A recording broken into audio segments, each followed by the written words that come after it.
আর সামনে যে নিউক্লিয়ার যুদ্ধ হতে যাচ্ছে আল্লাহু আলাম কবে হবে, এবং এটা হইলে যে কি হবে পৃথিবীর অবস্থা আল্লাহই ভালো জানে। এমন নিউক্লিয়ার ওয়েপন্স আছে যেটা আসমানে যদি বিস্ফোরণ ঘটানো হয় তাহলে ওই দেশের সমস্ত ইলেকট্রনিক জিনিসগুলো নষ্ট হয়ে যাবে।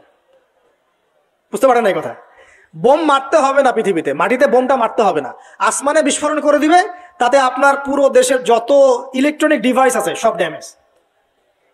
এটা এই যুগ। ওই হিরোশিমা নাগাসাকির কথা মনে আছে? কি হয়েছিল ওখানে বলেন? দুইটা বোম ফেলা হয়েছিল, পারমাণবিক বোমা। কে ফেলেছিল? কে ফেলেছিল? আমেরিকা। আচ্ছা, ওই বোম দুটার নাম কি?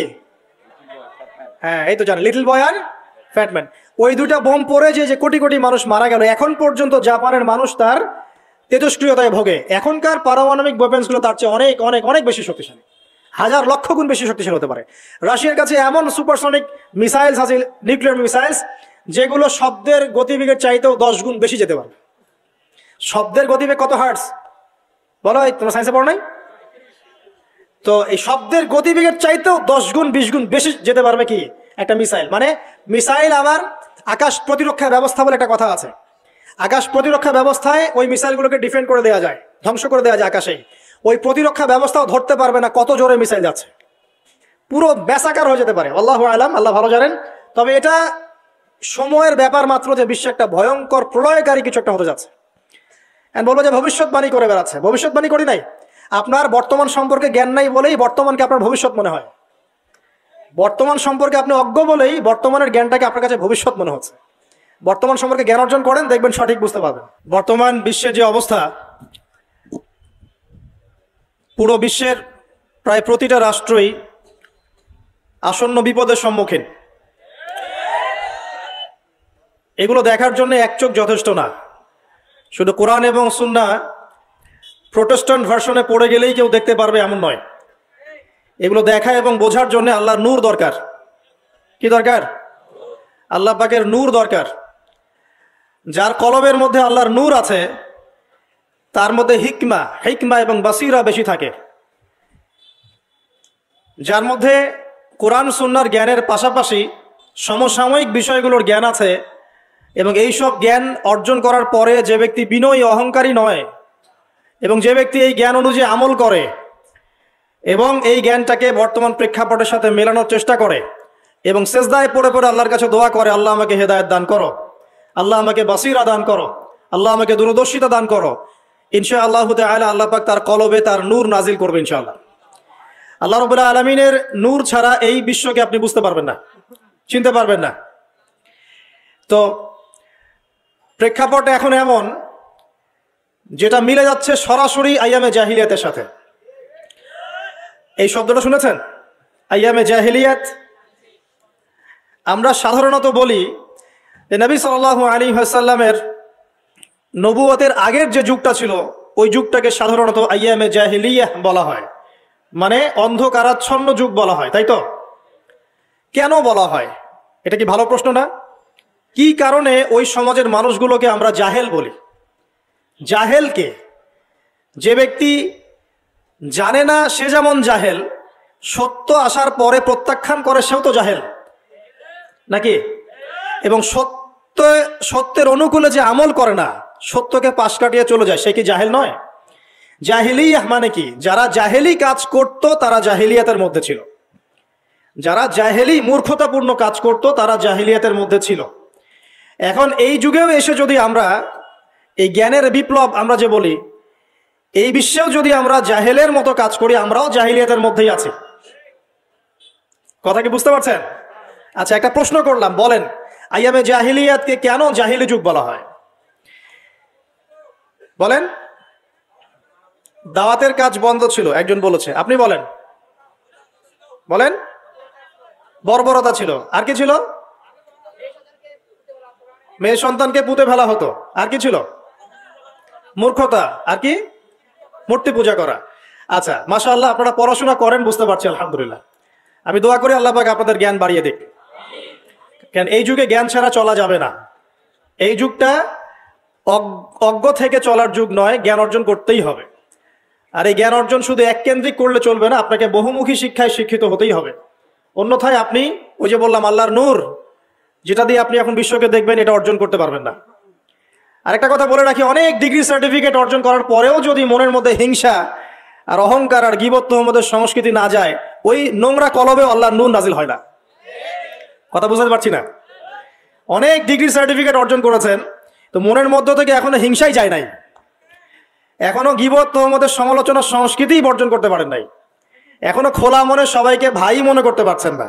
সংকীর্ণ মন, একটা ছোট মন নিয়ে ছোট লোকের মতো আপনি চলাফেরা করেন। এই মন নিয়ে চললে আল্লাহ নূর নাজিল হবে না। আল্লাহ নূর পেতে হলে মনটা প্রশস্ত হতে হবে, নিরহংকার পূর্ণ হতে হবে, কারো প্রতি হিংসা নাই, কারো প্রতি বিদ্বেষ নাই, কেউ আমার শত্রু না, মুসলিম ভাইরা সবাই আমার ভাই।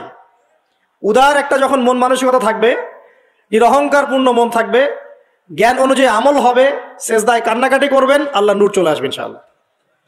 আর এগুলো আসলে এখনকার সায়েন্স দিয়ে আমি ব্যাখ্যা করতে পারবো না, এগুলো আধ্যাত্মিক কথাবার্তা। আমাদের বাহ্যিক এই জগতের বাইরেও কিন্তু একটা জগৎ আছে, আমি মনে হয় বুঝাতে পারছি না। বারাকা, আল্লাহ পাকের বরকত কি দেখেছেন কখনো চোখ দিয়ে? আল্লাহ পাকের বরকত বলে একটা কথা আছে না? আছে না? আচ্ছা, বরকত কি জিনিস আপনি কি চোখে দেখতে পারেন? এমন একজন সালাফের কথা পড়লাম, যিনি 40 বছর বেঁচে ছিলেন। কত বছর? 40 বছর। এই 40 বছরে তিনি প্রায় 300টা বই লিখেছেন। কয়টা?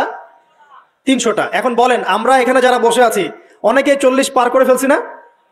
আমরা এই 40 বছরে কিছু করতে পেরেছি? এই 40 বছরে একটা মানুষ 300টা বই লিখতে পারে? তাহলে আমরা বুঝতে পারছি যে তাদের সময়ের যে বরকত আর আমাদের হায়াতের বরকত এক না। বরকত সম্পূর্ণ ভিন্ন জিনিস, যেটা আমরা চাক্ষুষ দেখা জ্ঞান দিয়ে বিশ্লেষণ করতে পারবো না। পারবো না। আরো বুঝাচ্ছি, দেখুন, রাসূলুল্লাহ সাল্লাল্লাহু আলাইহি ওয়াসাল্লাম সারাদিনে কত কাজ করতেন। তাহাজ্জুদ পড়তেন, শেষ রাত্রে উঠতেন, রাতের এক অংশ ঘুমাতেন, আরেক অংশ উঠতেন, উঠে তাহাজ্জুদের নামাজ পড়তেন, লম্বা কেরাত, মানে এক রাকাতে প্রায় 4 পারা কোরআন তেলাওয়াত করেছেন। এক রাকাতে 4 পারা। আমরা তো 4টা আয়াত পড়লেই একদম তাড়াতাড়ি রুকু করতে হবে, দাঁড়ায় থাকতে পারতেছি না। তাই নামাজ তো ডিজিটাল, এখন যুগের সাথে সাথে নামাজও গিয়ে ডিজিটাল। অনেক মসজিদে নামাজ পড়লে মনে হয় ইমাম সাহেব পেশাব পায়খানা চাপ নিয়ে নামাজ পড়াচ্ছে মনে হয়, তাড়াতাড়ি নামাজ শেষ করতে পারলে বাঁচে। আবার দেখা যায় মাঝে মাঝে যে নামাজ মানুষ পড়াচ্ছে, পড়তেছে না, মানে নামাজ পড়ানোর দায়িত্ব সে পালন করছে, নামাজ নিজে পড়তেছে না। তো এই ডিজিটাল নামাজ না। নবী সাল্লাল্লাহু আলাইহি ওয়াসাল্লাম এক রাকাতে 4 পারা কোরআন তেলাওয়াত করেছেন, প্রায় 4.5 পারা তাহাজ্জুদের নামাজে। তখনই তো গিয়ে পা ফুলবে। এই যে পা ফুলতো, এমনি এমনি পা ফলে? কতক্ষণ দাঁড়ায় থাকলে একটা মানুষের পা ফলে? তো নবী সাল্লাল্লাহু আলাইহি ওয়াসাল্লামের পা ফুলে যেত, পা মোবারক ফুলে যেত। লম্বা সালাত পড়তেন, সালাতের পরে আবার কিছুক্ষণ ডান কাতে শুয়ে থাকতেন সুন্নত পড়ে। বেলাল রাদিয়াল্লাহু আনহু এসে ডাক দিতেন, তিনি গিয়ে মসজিদ নববীতে নামাজ পড়াতেন। ফজরের নামাজও হতো লম্বা, কেরাত হতো লম্বা। নামাজের পরে আবার সাহাবীদের সাথে কথাবার্তা বলতেন, দ্বীনি বিষয়ে মোজাকারা করতেন। তারপরে ইশরাকের নামাজ পড়তেন, চাশতের নামাজ পড়তেন, পরিবারের দেখাশোনা করতেন, দিন প্রচার করতেন, রুজি রুটির ব্যাপার ছিল। এই সারাদিন যে এতগুলো কাজ তিনি করতেন, একদিনে একটা মানুষ এত কাজ করতে পারে? তো নবী সাল্লাল্লাহু আলাইহি ওয়াসাল্লামের জীবনের বরকত আমার জীবনের বরকত কি সমান? তাহলে বলেন, বরকত কি আমি চাক্ষুষ জ্ঞান দিয়ে প্রমাণ করতে পারবো? এরকম অনেক বিষয় আছে ইসলামে যেটা চাক্ষুষ জ্ঞান দিয়ে প্রমাণ করা যায় না। কবরের আযাব দেখেছেন? কেউ কি প্রমাণ করতে পারবে? আপনি কি ফেরেশতাকে দেখেছেন যারা এখন এখানে ঘিরে রেখেছে জায়গাটা? এই জায়গাটা কি ফেরেশতারা ঘিরে রাখে নাই? আল্লাহ রাসূল কি সেই কথা বলেন নাই? কিন্তু আমরা কি প্রমাণ করতে পারবো এখন? আপনি চাক্ষুষ জ্ঞান দিয়ে পারবেন না। কবরের আযাব প্রমাণ করতে পারবেন না। স্বপ্ন মাঝে মাঝে দেখেন, সত্য হয় কি হয় না? মুমিনের স্বপ্ন সত্যি হবে কি হবে না? আখিরুজ জামানে মুমিনের স্বপ্ন বেশি বেশি সত্য হবে। তো সত্য স্বপ্নের কি ব্যাখ্যা দিবেন? কোনো ব্যাখ্যা নাই। আপনি কি জান্নাত জাহান্নাম দেখেছেন? দেখেন নাই। মিজান পুলসিরাত দেখেছেন? রূহ, আপনার শরীরে একটা রূহ আছে, আত্মা, এটা কি দেখেছেন? এখন এই যে বিষয়গুলো দেখা যায় না, আধ্যাত্মিকত্ব, বারাকা, আল্লাহর নূর, কবরের আযাব, পরকাল, ফেরেশতা, জিনজাতি, তো এগুলোকে আমরা তো বাহ্যিক জ্ঞান দিয়ে ব্যাখ্যা করতে পারবো না। পারবো? তাই বলে কি এগুলোর অস্তিত্ব নাই? বলেন, এগুলোর অস্তিত্ব আছে কি নাই? যদি এগুলোর অস্তিত্ব কেউ বিজ্ঞান দিয়ে প্রমাণ করতে চায় পারবে? যুক্তি দিয়ে প্রমাণ করতে চাইলে পারবে? কোনো দর্শন দিয়ে প্রমাণ করতে চাইলে পারবে? পারবে না। তাহলে এখানে একটা বিষয় হচ্ছে, আল্লাহর পক্ষ থেকে যা নাজিল হয়েছে চোখ বন্ধ করে বিশ্বাস করতে হবে। এখন এই চোখ বন্ধ করে বিশ্বাস করলে পরে মানুষ আপনাকে বলবে ধর্মান্ধ। কি বলবে? এবং ইসলামের এই মৌলিক বিষয়গুলোকে যদি আপনি চোখ বন্ধ করে মেনে চলেন, এখনকার বিশ্বের মানুষ আপনাকে বলবে আপনি মৌলবাদী। এখন আপনি বলেন, ইসলামের মৌলিক বিষয়গুলোকে মেনে না চললে কি কেউ মুসলিম হতে পারবে কিনা? পারবে? তাহলে পরিপূর্ণ মুসলিম হতে হলে আমাকে মৌলবাদী হতে হচ্ছে কিনা? আমি এটা দিয়ে কি বুঝাচ্ছি আল্লাহ পাকের নাজিল করা প্রতিটা বিষয়কে চোখ বন্ধ করে মানতে হবে। কিছু বিষয় আমার বুঝে আসবে, কিছু বিষয় আমার বুঝে নাও আসতে পারে। এখন যতগুলো বিষয় বললাম একটাও কি ব্যাখ্যা করতে পারবেন? কিন্তু এগুলো আপনাকে মানতেই হচ্ছে, কারণ আপনি মুসলিম। আল্লাহ বলেছেন, রাসূল বলেছেন, আমি মেনেছি। এখন আমার জ্ঞান কি আল্লাহ এবং তার রাসূলের জ্ঞানের চেয়ে বেশি না কম?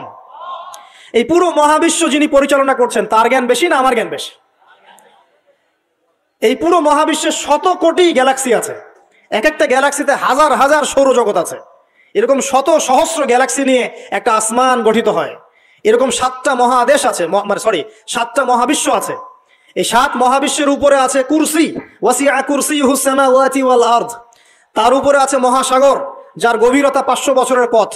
তার উপরে আছে আল্লাহ রাব্বুল আলামিনের আরশে আজিম। আর আল্লাহ রাব্বুল আলামিন এই আরশের উপর সমুন্নত। সেই মহান আল্লাহকে আমরা বলি আল্লাহু আকবার। কি বলি? এই যে আল্লাহু আকবারের মর্ম বুঝলেন? এখন এই বিশাল সত্তা আল্লাহু আকবার, আল্লাহ পাক সবচেয়ে বড়, এই সর্বোচ্চ সত্তার জ্ঞান বেশি না আমার জ্ঞান বেশি? তার পক্ষ থেকে যখন কোরআন এবং হাদিস নাজিল হচ্ছে, আমাকে তো চোখ বন্ধ করেই মানতে হবে, নাকি আমি যুক্তি দিব? হ্যাঁ, কিছু বিষয় আমার বুঝে আসবে, কিছু বিষয় আমার বুঝে নাও আসতে পারে। কিছু বিষয় আমি সায়েন্স দিয়ে প্রমাণ করতে পারবো, কিছু নাও পারতে পারি। কিছু আমি দর্শন দিয়ে প্রমাণ করতে পারবো, কিছু নাও পারতে পারি। যেগুলো পারছি না সেগুলো আমার বা আমাদের জ্ঞানের সীমাবদ্ধতা। কথা কি বুঝতে পারছেন? এটা আল্লাহ পাকের জ্ঞানের বা আল্লাহ পাকের ওহির কোনো ত্রুটি নয়। আল্লাহর ওহির কোনো ত্রুটি আছে? এটা আমার জ্ঞানের সীমাবদ্ধতা। আসেন সামনে যাই। যে কথাটা বলতে গিয়ে এদিকে আসলাম, দেখুন এমন অনেক বিষয় আছে যেগুলো আমরা খালি চোখে ব্যাখ্যা করতে পারবো না। আমরা যে যুগটাকে আইয়ামে জাহিলিয়াত বলছি, ওই যুগটাতে যে সমস্যাগুলো ছিল, যে পাপগুলো ছিল, সেগুলো এখনকার বিশ্বে আরো অনেক উঁচু লেভেলে বিরাজ করছে। যেমন এই যে আপনারা বললেন, একটা পাপ ছিল শিরক। সরাসরি মূর্তি পূজা বলছি না, আমরা বলছি কি শিরকের পাপ ছিল। ওই আইয়ামে জাহিলিয়াতের মানুষগুলো শিরকের পাপে নিমজ্জিত ছিল। তারা শুধু মূর্তির পূজাই করতো এমনটা নয়, তারা কবরেরও পূজা করত, তারা মৃত মানুষেরও পূজা করত, তারা কেউ কেউ নাস্তিকতায়ও বিশ্বাসী ছিল। সূরা মুমিনুন পড়লে দেখবেন তাদের মধ্যে একটা আকীদা ছিল, ইন হিয়া ইল্লা হায়াতুনা দুনিয়া নামুতু ওয়া নাহয়া। কাফেররা বলতো যে আমরা এই পৃথিবীতে জন্মেছি, এখানেই আমরা জন্মাবো, এখানেই মারা যাবো, ওয়া মা নাহনু বিমাবউসিন, আমাদেরকে পুনরুত্থিত করা হবে না। এই পরকালের কনসেপ্টে তারা বিশ্বাস করতো না। তো এরকমও লোক ছিল। শুধু যে লাত, ওজ্জা, হবল, মানাত এগুলোর পূজা করতো তাই নয় বিষয়টা। এখানে কবর পূজাও ছিল, এখানে আপনার মৃত মানুষের পূজাও ছিল, এখানে গাছপালা, চন্দ্র, সূর্য, নক্ষত্রের পূজাও ছিল, আবার নাস্তিকতাও ছিল। এক কথায় আইয়ামে জাহিলিয়াতের সবচেয়ে বড় পাপ ছিল শিরক। কথা কি বুঝতে পারছেন ভাই? আচ্ছা, না বুঝলে বলবেন, শেষে গিয়ে প্রশ্ন করবেন ইনশাআল্লাহ, সমস্যা নাই। তাহলে প্রথম যে পাপটার কথা বললাম সেটা কি? শিরক। এখন একটু এই 1400 বছর পরে চলে আসেন। চলে এসে দেখেন এখনকার সমাজের দিকে তাকান, এখনকার মুসলিম রাষ্ট্রগুলোর দিকে তাকান, আর পুরো বিশ্বের দিকে তাকান। সবচেয়ে বড় সমস্যাটা কি বলেন? সবচেয়ে বড় সমস্যা কি শিরক নয়? আচ্ছা, মুসলিমরা কি এখন অনেকেই কবর পূজা করে না? মুসলিমদের মধ্যে অনেকেই দেখবেন যে মৃত মানুষের কাছে চাচ্ছে না, মৃত মানুষের কাছে সন্তান প্রার্থনা করে না, ওই যে ওখানে গিয়ে নজর মানত করছে না যে মৃত মানুষকে সন্তুষ্ট করলে আমার ভালো হবে, না হলে আমার কোনো ক্ষতি হয়ে যাবে, এটা মানুষ করছে না। মুসলিমদের মধ্যে বহু মানুষ আল্লাহর হালালকে হারাম করছে না, আল্লাহর হারামকে হালাল করে নিচ্ছে না, এটাও কিন্তু শিরক। আপনি কি জানেন যে আল্লাহর হালালকে হারাম করলে শিরক হয়? আল্লাহর হারামকে হালাল করলে শিরক হয়? সুদ হালাল না হারাম? না, সুদ তো ফরজ। সুদ হালাল না হারাম? সুদ তো এখনকার বিশ্বে ফরজ। সুদ ছাড়া এই বিশ্ব চলবে না। আপনি ঠিক বলছেন, কিন্তু সুদ ছাড়া এই বিশ্ব চলে না। যে কোনো কিছু করতে গেলে সুদ লাগবে। তো এখন যে সবাই এটাকে হালাল করে নিচ্ছে, এটা কি হচ্ছে? আল্লাহর হারামকে মানুষ হালাল করছে না? আচ্ছা বলেন, মদ হারাম না হালাল? বলেন। মদ তো ওয়াজিব নাকি? কয়টা ছেলে আছে স্মোক করে না? বলেন, কয়টা ছেলে দেখাতে পারবেন যারা স্মোক করে না? এখানে কার কার স্মোক করেন না? মাশাআল্লাহ, আলহামদুলিল্লাহ, মাশাআল্লাহ। হাত নামান, হাত নামান, হাত নামান। আল্লাহ পাক আপনাদের রক্তে এবং মাংসে বরকত দান করুন, দোয়া করি। যদি আপনি কোনো কমিউনিটির মধ্যে দেখাতে পারেন যে তারা মাদক থেকে দূরে আছে, তারা শুধুমাত্র ইসলামিক কমিউনিটি, অন্য কোনো কমিউনিটি না। যদি আপনি মাদক মুক্ত কোনো ক্যাম্পাস দেখাতে পারেন, সেটা হবে মাদ্রাসা। যদি পর্ন মুক্ত ক্যাম্পাস দেখাতে পারেন, দেখাতে হবে মাদ্রাসাকে। এখানে বিষয়টা হচ্ছে, যারা ইসলাম প্র্যাকটিস করে, কোরআন এবং সুন্নাহর বুঝ যাদের মধ্যে আছে, যাদের মধ্যে আল্লাহর ভয় আছে, এরা কখনো সুদ খাবে? এরা কি মদ খাইতে পারবে? পারবে না। ইনশাআল্লাহ আপনারা কি জিনা করতে পারবেন? আল্লাহ পাক আপনাদেরকে ঈমান আমলের উপর অটুট রাখুন, আমিন। যে কথাটা বলছি, কেউ যদি আল্লাহর হালালকে হারাম করে নেয় আর কেউ যদি আল্লাহর হারামকে হালাল করে ফেলে, এটাকে কিন্তু শিরক বলা হয়। এই বিশ্বে কি এই সমস্যা নাই? বুঝেন না, এই সমস্যা আছে কি নাই? আছে। সামনে আগান। এই বিশ্বের শিক্ষা ক্ষেত্রগুলো দেখবেন, এই শিক্ষা ক্ষেত্রগুলোর মধ্যে নাস্তিকতার শিক্ষা বাড়ছে না কমছে? বাড়ছে। এই বিশ্বের অর্থনীতি দেখবেন, অর্থনীতির মধ্যে শিরক বাড়ছে না কমছে? এখানে আপনাকে সুদ নিতে হচ্ছে, এখানে আপনাকে আল্লাহর নাজিলকৃত ইকোনমি বাদ দিয়ে পশ্চিমাদের নাজিলকৃত ইকোনমি বহন করতে হচ্ছে। এটাও এক প্রকার কুফরি। আরও সমস্যা আছে। এই বিশ্বের ওয়ার্ল্ড অ্যাফেয়ার্সের দিকে তাকাবেন, দেখবেন বিশ্বের কয়টা জায়গা আপনি আমাকে দেখাতে পারবেন যেখানে মুসলিমদের মধ্যেও আল্লাহ রাব্বুল আলামিনের নাজিলকৃত বিধান দিয়ে বিচার ফয়সালা হচ্ছে? কয়টা দেখাতে পারবেন? তো যেখানে আছে খুব স্বল্প পরিসরে। পুরো বিশ্বের অবস্থা আজকে এমন। পর্নোগ্রাফি হালাল না হারাম? পশ্চিমা সংস্কৃতির মধ্য দিয়ে এটা সারা বিশ্বে ছড়িয়ে দেওয়া হয়েছে। মানুষ এখন এটাকে available part of our life এটা মনে করছে আর কি, common part of our life. পর্দা হালাল না হারাম? বলেন। পর্দা না করাটা হারাম না হালাল? আচ্ছা, এখন দেখেন, মিডিয়া বলেন, প্রিন্ট মিডিয়া বলেন, ইলেকট্রনিক মিডিয়া বলেন, বিভিন্ন প্রযুক্তিগত উন্নয়নের মধ্য দিয়ে নগ্নতাকে প্রমোট করা হচ্ছে কি হচ্ছে না? বলেন, হচ্ছে কি হচ্ছে না? এখন কি কাপড় খোলার দিকে মানুষ বেশি আগ্রহী না পরার দিকে? দেখবেন ইসলামের বুঝ যাদের মধ্যে নাই, এরা কাপড় খুলতে চাচ্ছে এখন। আর আমি আপনাদেরকে বলি, আগের লেকচারগুলোতে বলেছি, এই পুরো মহাবিশ্বে আমাদের বাবা আর মা আদম এবং হাওয়া আলাইহিস সালাম, তাদের গা থেকে পোশাকটা খুলে ফেলেছিল কে জানেন? কে? ইবলিস। যখনই তারা গাছের কাছে গেলেন, তখন কি হলো? ফালাম্মা যাকা আশ-শাজারা বাদাত লাহুমা সাওয়াতিহিমা। যখনই তারা গাছের কাছে গেলেন, তাদের কাপড় খুলে পড়ে গেল। তাহলে পুরো মহাবিশ্বে আমাদের পিতামাতাকে নগ্ন করে দিয়েছে কে? ইবলিস, শয়তান। তাহলে এখন পৃথিবীতে যারা মুসলিমদেরকে বা অমুসলিমদেরকে, পুরো মানবতাকে যারা নগ্ন করতে চাচ্ছে, এরা কার এজেন্ট? এরা কার এজেন্টটা বাস্তবায়ন করছে? এটা কি বুঝতে বাকি থাকে? আমি কথাগুলো বানিয়ে বলি নাই।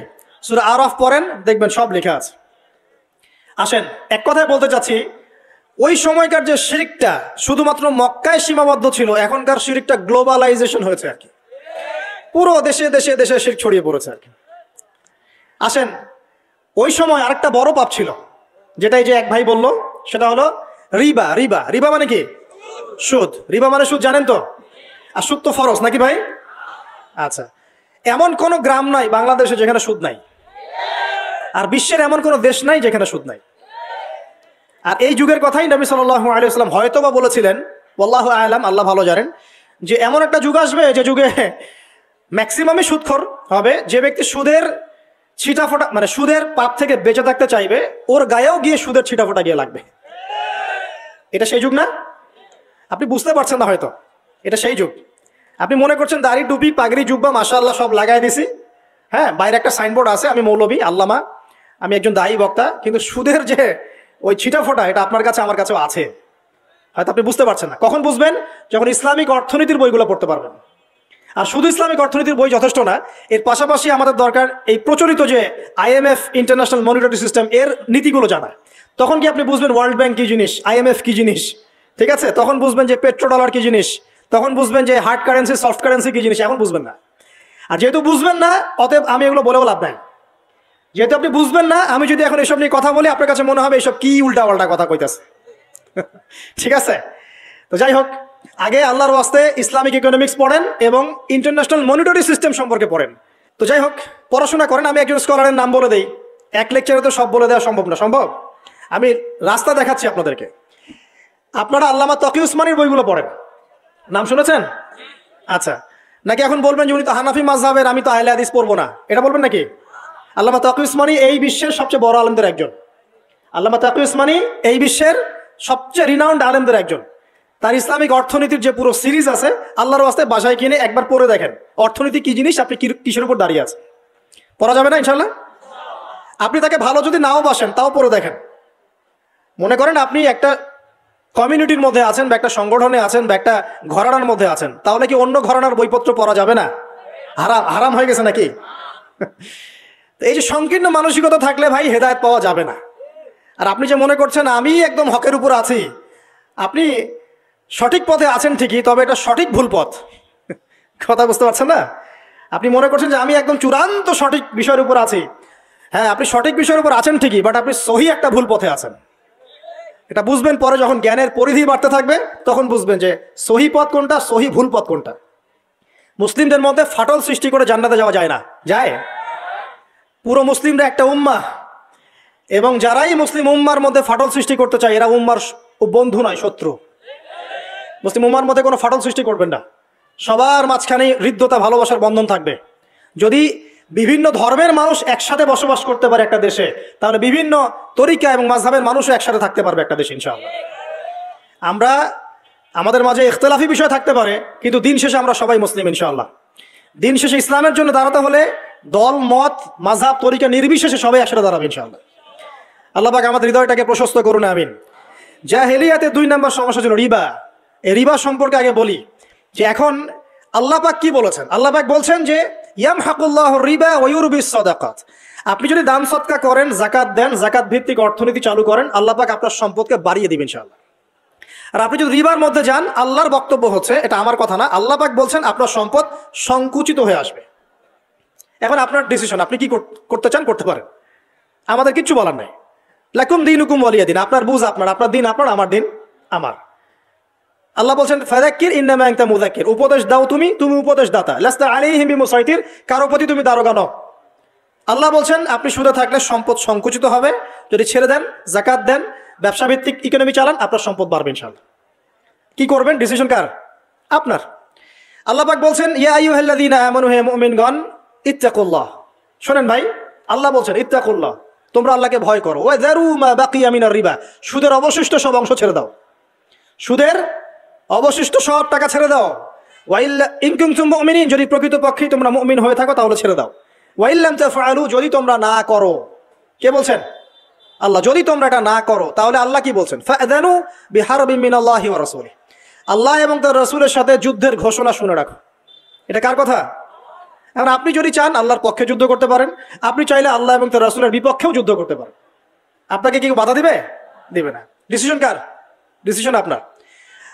নবী সাল্লাল্লাহু আলাইহি ওয়াসাল্লাম আরো বলেছেন যে, আপনারা জানেন হাদিসটা, নতুন কোন হাদিস বলছি না, আপনারা জানেন, প্রত্যেক আলেম জানেন, প্রত্যেক মাযহাবের ইমাম জানেন। কি সেটা? যে সুদের পাপের 70 বা 73টা শাখা আছে। কয়টা? 73 বা 70টা শাখা আছে। তার সবচেয়ে নিম্ন শাখা হচ্ছে নিজের মাকে বিয়ে করা। দেখলেন আমাদের অন্তরে কি কথাটা আঘাত করলো? আপনি কি আপনার মায়ের সাথে, নাউযুবিল্লাহ, আপনি কি আপনার মাকে বিয়ে করতে পারবেন? এটা কি কোনো ব্যক্তির পক্ষে সম্ভব? কিন্তু নবী সাল্লাল্লাহু আলাইহি ওয়াসাল্লাম বলছেন 73 শাখার সবচেয়ে নিম্ন শাখা হচ্ছে সেই ব্যক্তি যেন তার মাকে বিয়ে করলো। আর সর্বোচ্চ শাখা কি? ওই যে আল্লাহ এবং তার রাসূলের সাথে কি করা? যুদ্ধ করা। আরেকটা হাদিস আছে, নবী সাল্লাল্লাহু আলাইহি ওয়াসাল্লাম বলেছেন যে 4 শ্রেণীর মানুষ আছে, এদেরকে আমি সমানভাবে অভিশাপ দিলাম। কয় শ্রেণী? 4 শ্রেণী। জাস্ট শুনে রাখেন হাদিসগুলা। আমি জানি এই বিশ্বে আপনি এই হাদিসগুলোর উপর ইমপ্লিমেন্টেশনে যেতে পারবেন না, এটা আমি বুঝি, কিন্তু আকীদা ঠিক থাকতে কি কোনো সমস্যা আছে? একটা মানুষ পাপ করে, জেনে করে যে হ্যাঁ আমি জানি এই কাজটা খারাপ, ঠিক আছে। আরেকটা মানুষ মনে করে না, এটা করলেও হয়, না করলেও হয়, কোনো সমস্যা নেই। আরেকটা মানুষ মনে করে যে না, আমি একটা ডাহা পাপ করছি, এটা থেকে বেঁচে থাকা আমার উচিত ছিল কিন্তু আমি পারছি না। আরেকজন পাপ করছে যে আমি মানি না এসব বিধান টিধান, যা ভালো মনে হবে দুনিয়ার জন্য করব। এরা কি সবাই সমান? একজন মানুষ যে জানে যে এটা খারাপ কাজ কিন্তু বাধ্য হয়ে সে করতে হচ্ছে, সে ব্যক্তি তো ওর চেয়ে কিছুটা হলেও উত্তম নাকি যে ব্যক্তি দেধারসে পাপ করছে? আচ্ছা, ওই যে এক ছেলে বলেছিল আমাদেরকে মেসেজ করে যে আমি একটা মেয়েকে খুব ভালোবাসি হুজুর, তাকে বিয়ে করতে চাই, এখন ওই মেয়ের বাসার লোকজন রাজি হচ্ছে না। তো এই ছেলের মধ্যে হারাম অ্যাফেয়ার্স আছে ঠিকই, কিন্তু সে তাকে বিয়ে করতে চায়, ওটা হালাল করতে চায়। আর এক ছেলে মেসেজ করছে, সে বলছে যে আমি এরকম জেনায় লিপ্ত ছিলাম, এখন আমি কি করব? আমি কি ওগুলো ছেড়ে দিয়ে ফিরে আসব, নাকি আমি ওই মেয়ের সাথেই যেন অব্যাহত রাখবো? কি এই দুই ব্যক্তি কি সমান? সমান না। এটাই বোঝাচ্ছি আপনাদেরকে। দেখুন, 4 শ্রেণীর মানুষের কথা নবীজি বলেছেন। এক শ্রেণী হচ্ছে সেই ব্যক্তি যে নিজে সুদ খায়। কারা কারা খাই? এবার হাত উঠান, কারা কারা খান? আলহামদুলিল্লাহ। দ্বিতীয় শ্রেণী, যারা খায় না কিন্তু মানুষকে দেয়। এবার দেন কারা কারা? আচ্ছা। 3 নাম্বার, খায়ও না দেয়ও না। খায়ও না দেয়ও না, সাক্ষী থাকে। সাক্ষী আছেন কারা কারা? সাক্ষী অনেক জনে আছে। আচ্ছা, মাশাআল্লাহ, লা ইলাহা ইল্লাল্লাহ। 4 নাম্বার, খায়ও না দেয়ও না, সাক্ষীও থাকে না, লিখে রাখে। এবার লেখেন কারা কারা? এইবার তো মুশকিল। এখানে তো অনেক বিসিএস ক্যাডার আছেন মনে হয়, এবং অনেক এমন এমন সেকশনে জব করছেন যেখানে লিখতে হচ্ছে, নাকি? তো এই 4 শ্রেণীর মানুষকে নবী সাল্লাল্লাহু আলাইহি ওয়াসাল্লাম কি করেছেন ভাই? আমি শুনাই আপনাকে খালি। আল্লাহ নবী বলেছেন যে আমি 4 শ্রেণীর মানুষকে সমানভাবে অভিশাপ দিয়ে গেলাম, এতটুকু বলেছেন। এখন আপনি যদি মনে করেন যে নবী সাল্লাল্লাহু আলাইহি ওয়াসাল্লামের অভিশাপ কাঁধে নিয়ে আমার আমলগুলো কবুল হচ্ছে, বা আমি কবরের অ্যান্সার দিতে পারবো, প্রশ্নোত্তর, আমি এই মিজানে দাড়ি পাল্লা, আমার নেকির পাল্লা ভারী হবে, বা আমি রাসূল সাল্লাল্লাহু আলাইহি ওয়াসাল্লামের সুপারিশ পাবো, হ্যাঁ, বা আমি রাসূলের সাথে জান্নাতে থাকতে পারবো, আমি বলবো এই চিন্তাটা হবে একটা অলিক প্রসূত কল্পনা, আর কিছু না। এখন তওবা করেন আমার সাথে, বলেন আজকে থেকে কোনো রকমের সুদী কারবারে থাকবো না। তওবা করেন, বলেন আস্তাগফিরুল্লাহ আল্লাযী লা ইলাহা ইল্লা হুয়াল হাইয়ুল কাইয়্যুম ওয়া আতুবু ইলাইহি। তওবা করলেন তো? ভ্যান চালায় খাবেন, রিক্সা চালায় খাবেন, কৃষিকাজ করে খাবেন, ব্যবসা করে খাবেন, ছোট্ট একটা মুদির দোকান করে খাবেন, যদি কিচ্ছু করতে না পারেন রাস্তায় মুচিগিরি করে হলে খাবেন, সেলুনে বারবার হয়ে খাবেন, তারপরে সুদের দিকে যাবেন ইনশাআল্লাহ। পারবেন? আপনার রিজিক কি আপনার হাতে না আল্লাহর হাতে? না, আমাদের রিজিক তো আমাদের হাতে। যে ব্যক্তি মনে করে রিজিক আল্লাহর হাতে, সে কি কখনো ঘুষ নিতে পারে? সে অন্যের সম্পদ আত্মসাৎ করতে পারে? সে অন্যের জমি সিজ করতে পারে? সে দুর্নীতি করতে পারে? সে সুদ খাইতে পারে? কেন খায়? কারণ সে মনে করে রিজিকের মালিক সে নিজেই। এগুলো করলে তার সম্পদ বাড়বে, না করলে সম্পদ বাড়বে না। এই কারণেই তো সে কাজগুলো করে। আর আমি খুব ভালোই বুঝি, অ্যাটলিস্ট আমি খুব ভালোই বুঝি যে এই কাজগুলো ব্যক্তিরা কেন করে। উত্তর শুনবেন? উত্তর হচ্ছে পরিবারের জন্য। কার জন্য? পরিবারের জন্য। মা, বৃদ্ধ মা আছে দেখতে হবে, 2 বাবা আছে দেখতে হবে, স্ত্রী আছে। আর স্ত্রী মাশাআল্লাহ একদম ফেমিনিস্ট, তার চাহিদা পূরণ করতে তার হিমশিম খেতে হয়। হ্যাঁ, একটা শাড়ি নেবে 20,000, ঠিক আছে? স্ত্রীর চাহিদা অনেক, গহনা গাড়ির অনেক চাহিদা। আর না দিলে তো আবার সমস্যা, বাসায় গেলে তো মানসিক টর্চার সেলে রেখে দিবে। এখনকার বেশিরভাগ পুরুষই কিন্তু নির্যাতনের শিকার। এখনকার বেশিরভাগ পুরুষ কিন্তু নির্যাতনের শিকার। ম্যাক্সিমাম বাসায় গিয়ে দেখবেন টর্চার, এক একটা রিমান্ডের সেলের মতো, বুঝছেন? এবং এটা 7 দিন 5 দিন 7 দিনের রিমান্ড না, এটা লাইফ টাইম রিমান্ড, মানে পুরো জীবন ধরে এই রিমান্ড চলবে আর কি। তো এই যে সমস্যা, তা কার কার জন্য করি? পরিবার, সন্তান, পিতা মাতা, আত্মীয় স্বজন, এগুলোর জন্য। কিন্তু একটা কথা শোনেন আমার, আমরা যখন মারা যাব না, আমরা মারা গেলে পরে 40 দিন তারা আমাদেরকে মনে রাখবে কিনা সন্দেহ আছে। বিশ্বাস করছেন না?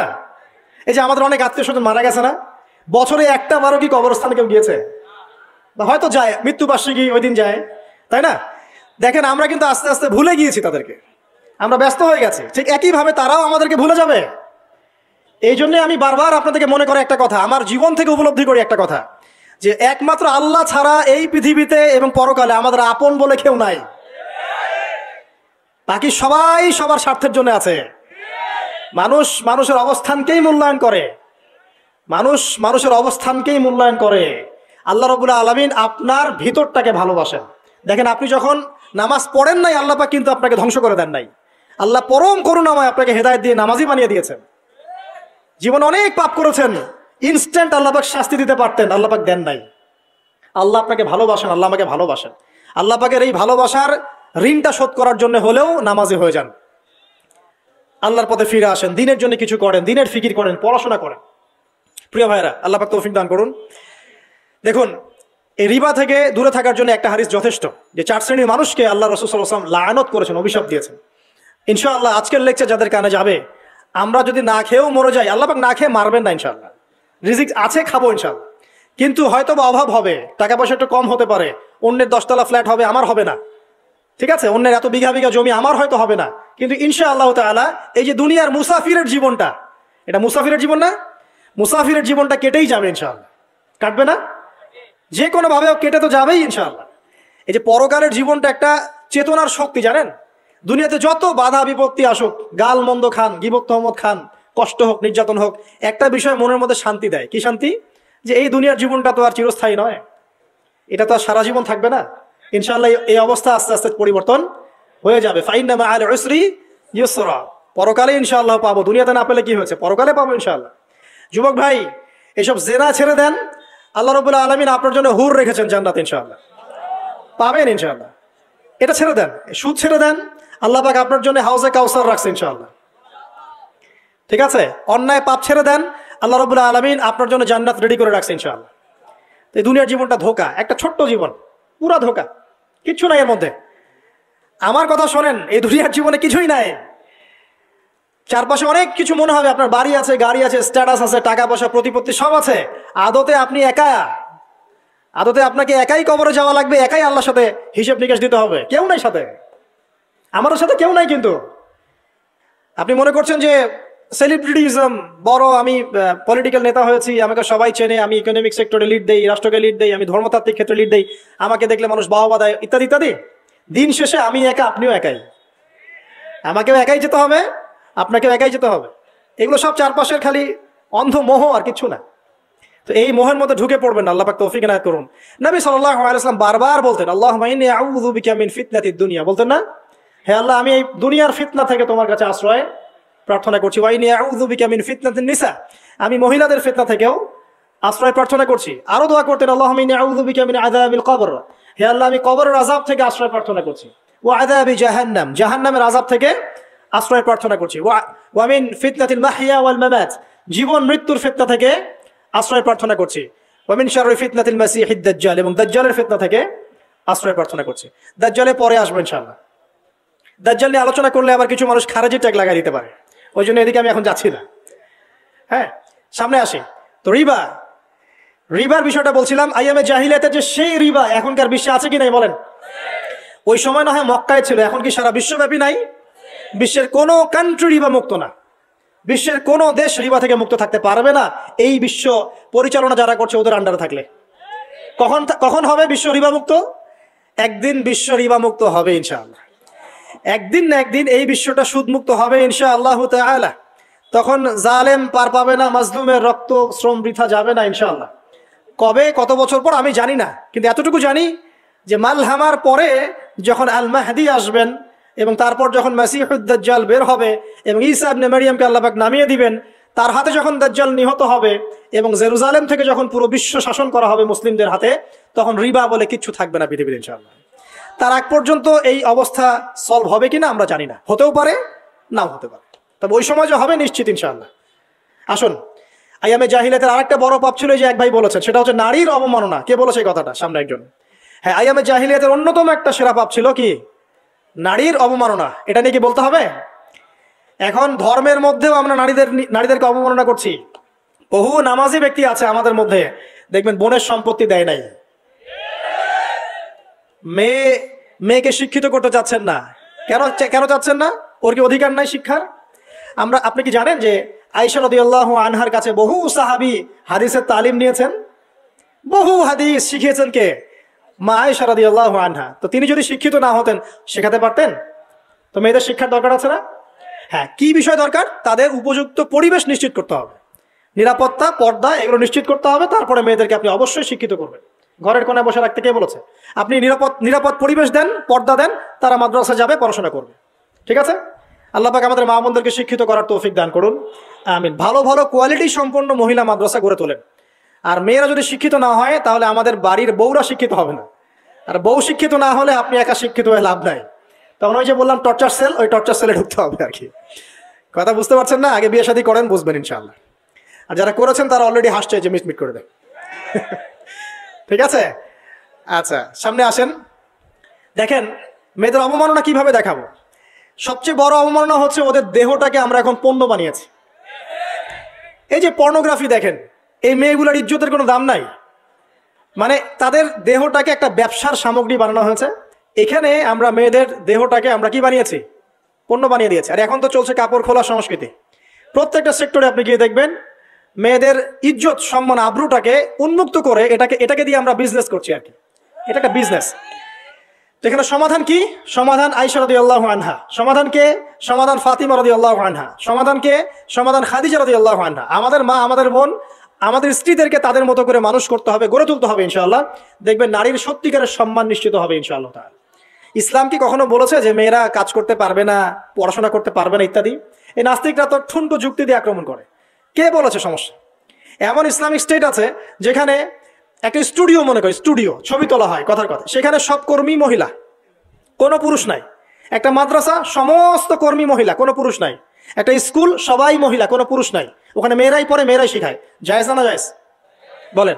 একটা নিরাপদ পরিবেশে যদি মেয়েরাই মেয়েদের দায়িত্ব নিয়ে পড়াশোনা করায়, ব্যবসা করে, অন্য কিছু করে, জায়েজ না জায়েজ? তাহলে পরিবেশ নিশ্চিত করাটা হচ্ছে চ্যালেঞ্জ। ইসলাম বলছে না যে আপনি তাকে একদম মানে অজ্ঞ করে রেখে ঘরের কোণে ফেলায় রেখে দেন, তাকে আপনি পড়াশোনাও শেখাবেন না, সম্পত্তির অধিকারও দিবেন না, কিছুই না। এগুলো ইসলাম কখনো বলেনি। বলেছে?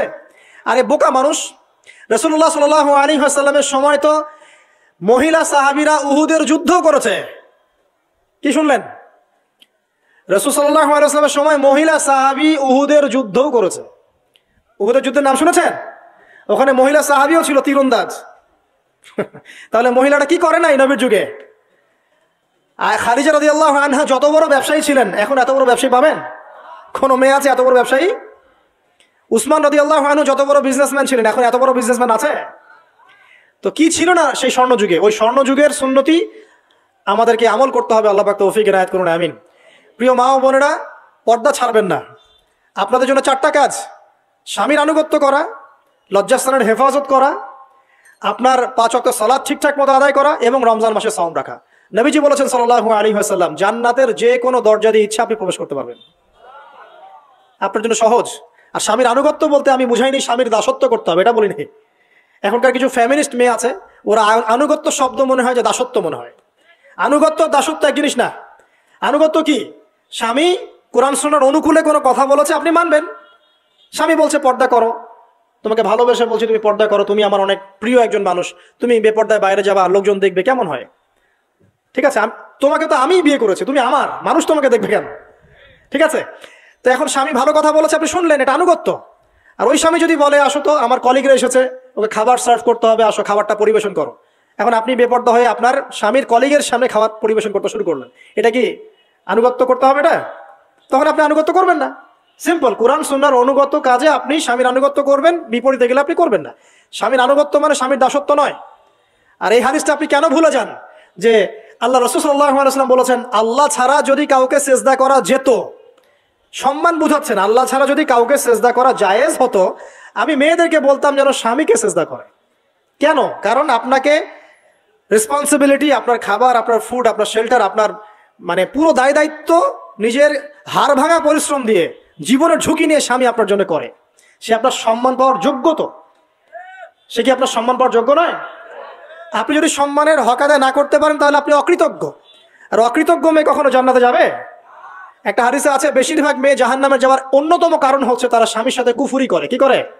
মানে সারা জীবন স্বামী ভালোবেসে যায়, ভরণ পোষণ দিয়ে যায়, সব চাহিদা পূরণ করে যায়, একদিন দেখবেন কথা কাটাকাটি হয়েছে, ওই দিন বলে বসবে যে তোমার কাছে আমি কিচ্ছু পাই নাই সারা জীবন। এই যে কুফরি, এই কারণে তারা জাহান্নামে যেতে পারে বেশি। আল্লাহ হেফাজত করুন, আমি। আরেকটা কারণ হচ্ছে যে বেপর্দা। আপনাকে 4টা মূলনীতি ফলো করতে হবে। 1, এমন কোনো পোশাক পরবেন না যে পোশাকটা আটো সাটো, যেটা পরলে আপনার গায়ের কাঠামো বোঝা যায়। এটা বোরখা হলেও পরা যাবে না। আমি কি বুঝাতে পারছি? ডিজিটাল বোরখা দেখেন নাই? দেখছেন? মাশাআল্লাহ। আর কারা কারা দেখছেন? এদিকে চোখ বেশি যায় না? আচ্ছা, এমনি দেখা যায়, চোখ দিতে হয় না, এমনি দেখা যায়। ডিজিটাল বোরখা চলবে না, ডিজিটাল বোরখা চলবে না।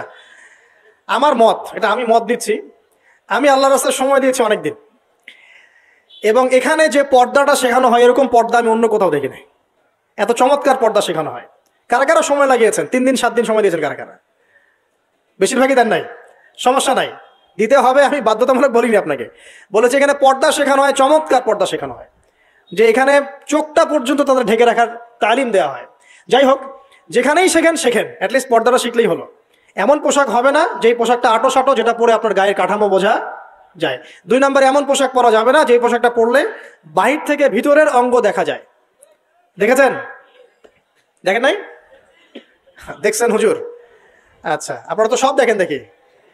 তারপরে 3 নাম্বার, এমন পোশাক পরা যাবে না যেটা অমুসলিমদের সাথে সাদৃশ্য আছে। কথা বুঝতে পারছেন? অমুসলিমদের ধর্মীয় বিষয়ের সাথে সাদৃশ্য আছে এমন পোশাক মুসলিম মেয়েদের পরা যাবে না। এর মানে এই নয় যে অন্য ধর্মকে আপনি আক্রমণ করবেন, এটাও নয়। যে যার ধর্ম তাদের স্বাধীনতা মতো পালন করবে। মুসলিমরা বাধা দিবে? দিবে না। মুসলিমরা দাওয়াত দিতে পারে। কি করতে পারে? দাওয়াত দিতে পারে যে ভাই, যে লা ইলাহা ইল্লাল্লাহর কনসেপ্ট আপনাকে বুঝাচ্ছি, আল্লাহ ছাড়া কোনো মাবুদ নাই, মুহাম্মদ সাল্লাল্লাহু আলাইহি ওয়াসাল্লাম সর্বশেষ রাসূল, এই কোরআন পড়ুন, হাদিস পড়ুন, দেখুন এটাই হচ্ছে মানবতার মুক্তির সনদ। এরপর যদি সে ইসলাম কবুল করে আলহামদুলিল্লাহ, যদি না করে এর হিসাব কে দিবে? সে নিজে দিবে। এর হিসাব কি আমাকে দেওয়া লাগবে? দেওয়া লাগবে না। তো অমুসলিমদের সাথে সাদৃশ্য আছে এমন পোশাক চলবে না। আর 4 হচ্ছে, পুরুষরা মেয়েদের পোশাক পরতে পারবে না, মেয়েরা পুরুষদের পোশাক পরতে পারবে না। জি, আপনাদেরকেই বলছি, আপনারা জিন্স পরতে পারবেন না, মেয়েদেরকে বলছি, এবং টি শার্ট পরতে পারবেন না। আপনারা ওই যে যা ইচ্ছা তাই ড্রেস পরে বলবেন যে 1000 বছরের সভ্যতা সংস্কৃতি, এসব বাজে কথা চলবে না এখানে। এটা 1000 বছরে কোনোদিনও আমাদের দাদা নানিরা এগুলা কখনো পরে নাই। পড়ছে? আপনার দাদি কখনো এরকম পরছিল শাড়ি? তো যে বললো 1000 বছর থেকে পরে আসতেছে নাকি? সুবহানাল্লাহ। তো এখানে বিষয়টা হচ্ছে, পুরুষ মেয়ের পোশাক পরতে পারবে না, মেয়ে পুরুষের পোশাক পরতে পারবে না। আমি খুব সংক্ষিপ্ত করে আপনাকে কোরআন সুন্নাহ থেকে 4টা মূলনীতি বলে দিলাম। এই 4টা মূলনীতি কোরআনেও আছে, হাদিসেও আছে। আসেন, এই যে নারীর অবমাননা, এই বিষয়টা আইয়ামে জাহিলিয়াতে যেমন ছিল, এখন দেখবেন আরো বড় পরিসরে এসেছে। আসে নাই? এই যে ফ্যাশন শো, দেহের প্রদর্শনী, বিভিন্ন ফিল্মস দেখবেন, ফিল্ম ইন্ডাস্ট্রিজে দেখবেন, মিউজিকে দেখবেন, পর্নে দেখবেন, মেয়েদের দেহটাকে নিয়ে ব্যবসা করা হচ্ছে। আগে তো না হয় কন্যা সন্তান হলে জীবন্ত পুঁতে ফেলতো নাকি? এখন যদি গর্ভের বাচ্চা মেয়ে জানে, অনেকে আগেই মেরে ফেলায়। বুঝে নাই মনে হয়? অনেকে যদি জানে যে গর্ভে মেয়ে সন্তান আছে, আগেই মেরে ফেলায়। এমন অনেক দেশ আছে, আমি নাম বলছি না দেশের সঙ্গত কারণে, যে সেই দেশে এরকম মেয়ে সন্তানকে এই যে খালাস করে ফেলার, নষ্ট করে ফেলার, ভ্রূণ নষ্ট করার আলাদা ক্লিনিক আছে, আলাদা হসপিটাল আছে। বলে নাউজুবিল্লাহ। তো আসলে ওই 1450 বছর আগের মানুষটা বেশি বর্বর ছিল না আমরা বেশি বর্বর? এই অধিকারের কথা বলে বলে আমরা মেয়েদের দেহটাকে নিয়ে এখন মস্করা করছি, তামাশা করছি। সবচেয়ে সেরা অধিকার কোথায় পাবে? কোরআনে পাবে, হাদিসে পাবে, ইসলামে পাবে। তার পর্দা নিশ্চিত হবে, দেহ সেফ থাকবে, তার ইজ্জত নিশ্চিত হবে, ইজ্জত সেফ থাকবে, তার সম্মান সেফ থাকবে, তাকে রাজরানীর মতো স্বামী বাসায় রাখবে, কারণ সে হচ্ছে তার কাছে সবচেয়ে মূল্যবান প্রিয় বস্তু। শুধু তাই নয়, সম্পত্তির অধিকার তাকে দিতে হবে। একজন মেয়ে তার ভাইয়ের সম্পত্তি পাবে, তার বাবার সম্পত্তি পাবে, তার স্বামীর সম্পত্তি পাবে, সব দিক থেকে সে সম্পত্তি পাবে। আর একজন ছেলে কিন্তু সব দিক থেকে সম্পত্তি পাবে না। তো এই বিষয়গুলো যখন এক শ্রেণীর মানুষ বোঝে না, তখন ইসলামের বিরুদ্ধে অহেতুক প্রোপাগান্ডা চালানো শুরু করে। সবচেয়ে সেরা সম্মান রক্ষার উদাহরণ দেওয়া হয়েছে ইসলামে, কোরআনে এবং হাদিসে। এই কথাটা আপনাদের মা বোনদেরকে বোঝাবেন, তবে নম্রতার সাথে বোঝাবেন, কারণ উচ্চবাচ্য করলে তারা কথা শুনবে না। আর আল্লাহ রাসূল সাল্লাল্লাহু আলাইহি ওয়াসাল্লাম বলেছেন, কিছুটা বাঁকা হাড় দিয়ে তাদেরকে তৈরি করা হয়েছে। যদি আপনি শক্ত করে চাপ দিতে যান তাহলে ভেঙে যাবে, আর যদি আপনি ওই অবস্থায় ছেড়ে দেন তাহলে বাঁকাই থেকে যাবে। এখানে আপনাকে হিকমা অবলম্বন করতে হবে। আল্লাহ পাক তৌফিক দান করুন। একটা বিষয় বলছিলাম, ওই যে শিরকের পাপ এখন গ্লোবালাইজেশন হয়েছে না, ওই সুদের পাপ এখন গ্লোবালাইজেশন হয়েছে না। গ্লোবালাইজেশন বোঝেন? মানে বিশ্বায়ন, পুরো বিশ্বে ছড়িয়ে পড়েছে না। আর একটা হচ্ছে এই যে মেয়েদের অবমাননা, এটা সারা বিশ্বে ছড়িয়ে পড়ে নাই? আচ্ছা, আর দুটা বলবো, এরপর বলে আমি শেষের দিকে যাচ্ছি। আসেন, একটা হচ্ছে মাদক। আইয়ামে জাহিলিয়াতের অন্যতম সেরা পাপ ছিল কি? মাদক। ওই যে বলছেন জাহিলি যুগ, কেন বলছেন জাহিলি যুগ? বিকজ ওইখানে মাদক খেত মানুষ বেশি। এখন বলেন, ওখানে না হয় মক্কায় মাদক খেত মানুষ, এখন সারা বিশ্বে মাদক ছড়িয়ে পড়ে নাই? বেশি না কম? এখন এই যে নতুন নতুন মাদক আসছে, ইয়াবা, আরো নাকি কি কি আসছে নতুন নতুন, আমরা নামও জানি না। এই যে গাজার নাম জানি, ফেন্সিডিলের নাম জানি, আর কি কি আছে, হিরোইন বলেন আর দু একটা, আফিম, আর কি আছে? হ্যাঁ, রেন্ডি, সুবহানাল্লাহ, এই নামও কখনো শুনি নাই আমি। আচ্ছা শোনেন, বিষয়টা হচ্ছে, দেখুন এই বিষয়টা কি হালাল না হারাম? আচ্ছা, এটাকে যদি আমরা হালাল করে নেই তাহলে কি হবে? কুফরি হবে না শিরক হবে? শিরক কুফর দুটোই হচ্ছে। কিন্তু এখন মক্কার কিছু মানুষ মাদক খেয়েছে বুঝলাম, আল্লাহ রাব্বুল আলামিন ধাপে ধাপে এখান থেকে বের করেছেন। প্রথমে বলেছেন মদ খেয়ে নামাজের ধার কাছে যেও না। হ্যাঁ, তারপরে বলেছেন এই যে মাদকে কিছুটা উপকার আছে কিন্তু বেশি ক্ষতি। তারপর বলেছেন খেয়ে নামাজের কাছে যেও না। তারপর ধাপে ধাপে শেষের দিকে এসে আল্লাহ পাক বলেছেন যে এটাকে ছেড়ে দাও। সূরা মাইদায় পড়ে দেখেন এটা শয়তানের কাজ। তখন সাহাবায়ে কেরাম রাদিয়াল্লাহু আনহুম পুরোপুরি মাদক থেকে নিজেদেরকে মুক্ত করলেন। এরপরে কি কখনো তারা মাদক ছুঁয়েও দেখেছেন? বরং মাদক দ্রব্য সেবন করলে 40টা লাঠি বেত্রাঘাত করতে হয় ইসলামিক শাস্তি। কয়টা লাঠি? আর উমর রাদিয়াল্লাহু আনহুর সময়ে 40 লাঠিকে বাড়িয়ে 80 লাঠি করা হয়েছিল। কত লাঠি? 80 লাঠি। কিন্তু আরো একটা পাপের শাস্তি আছে, বলবো?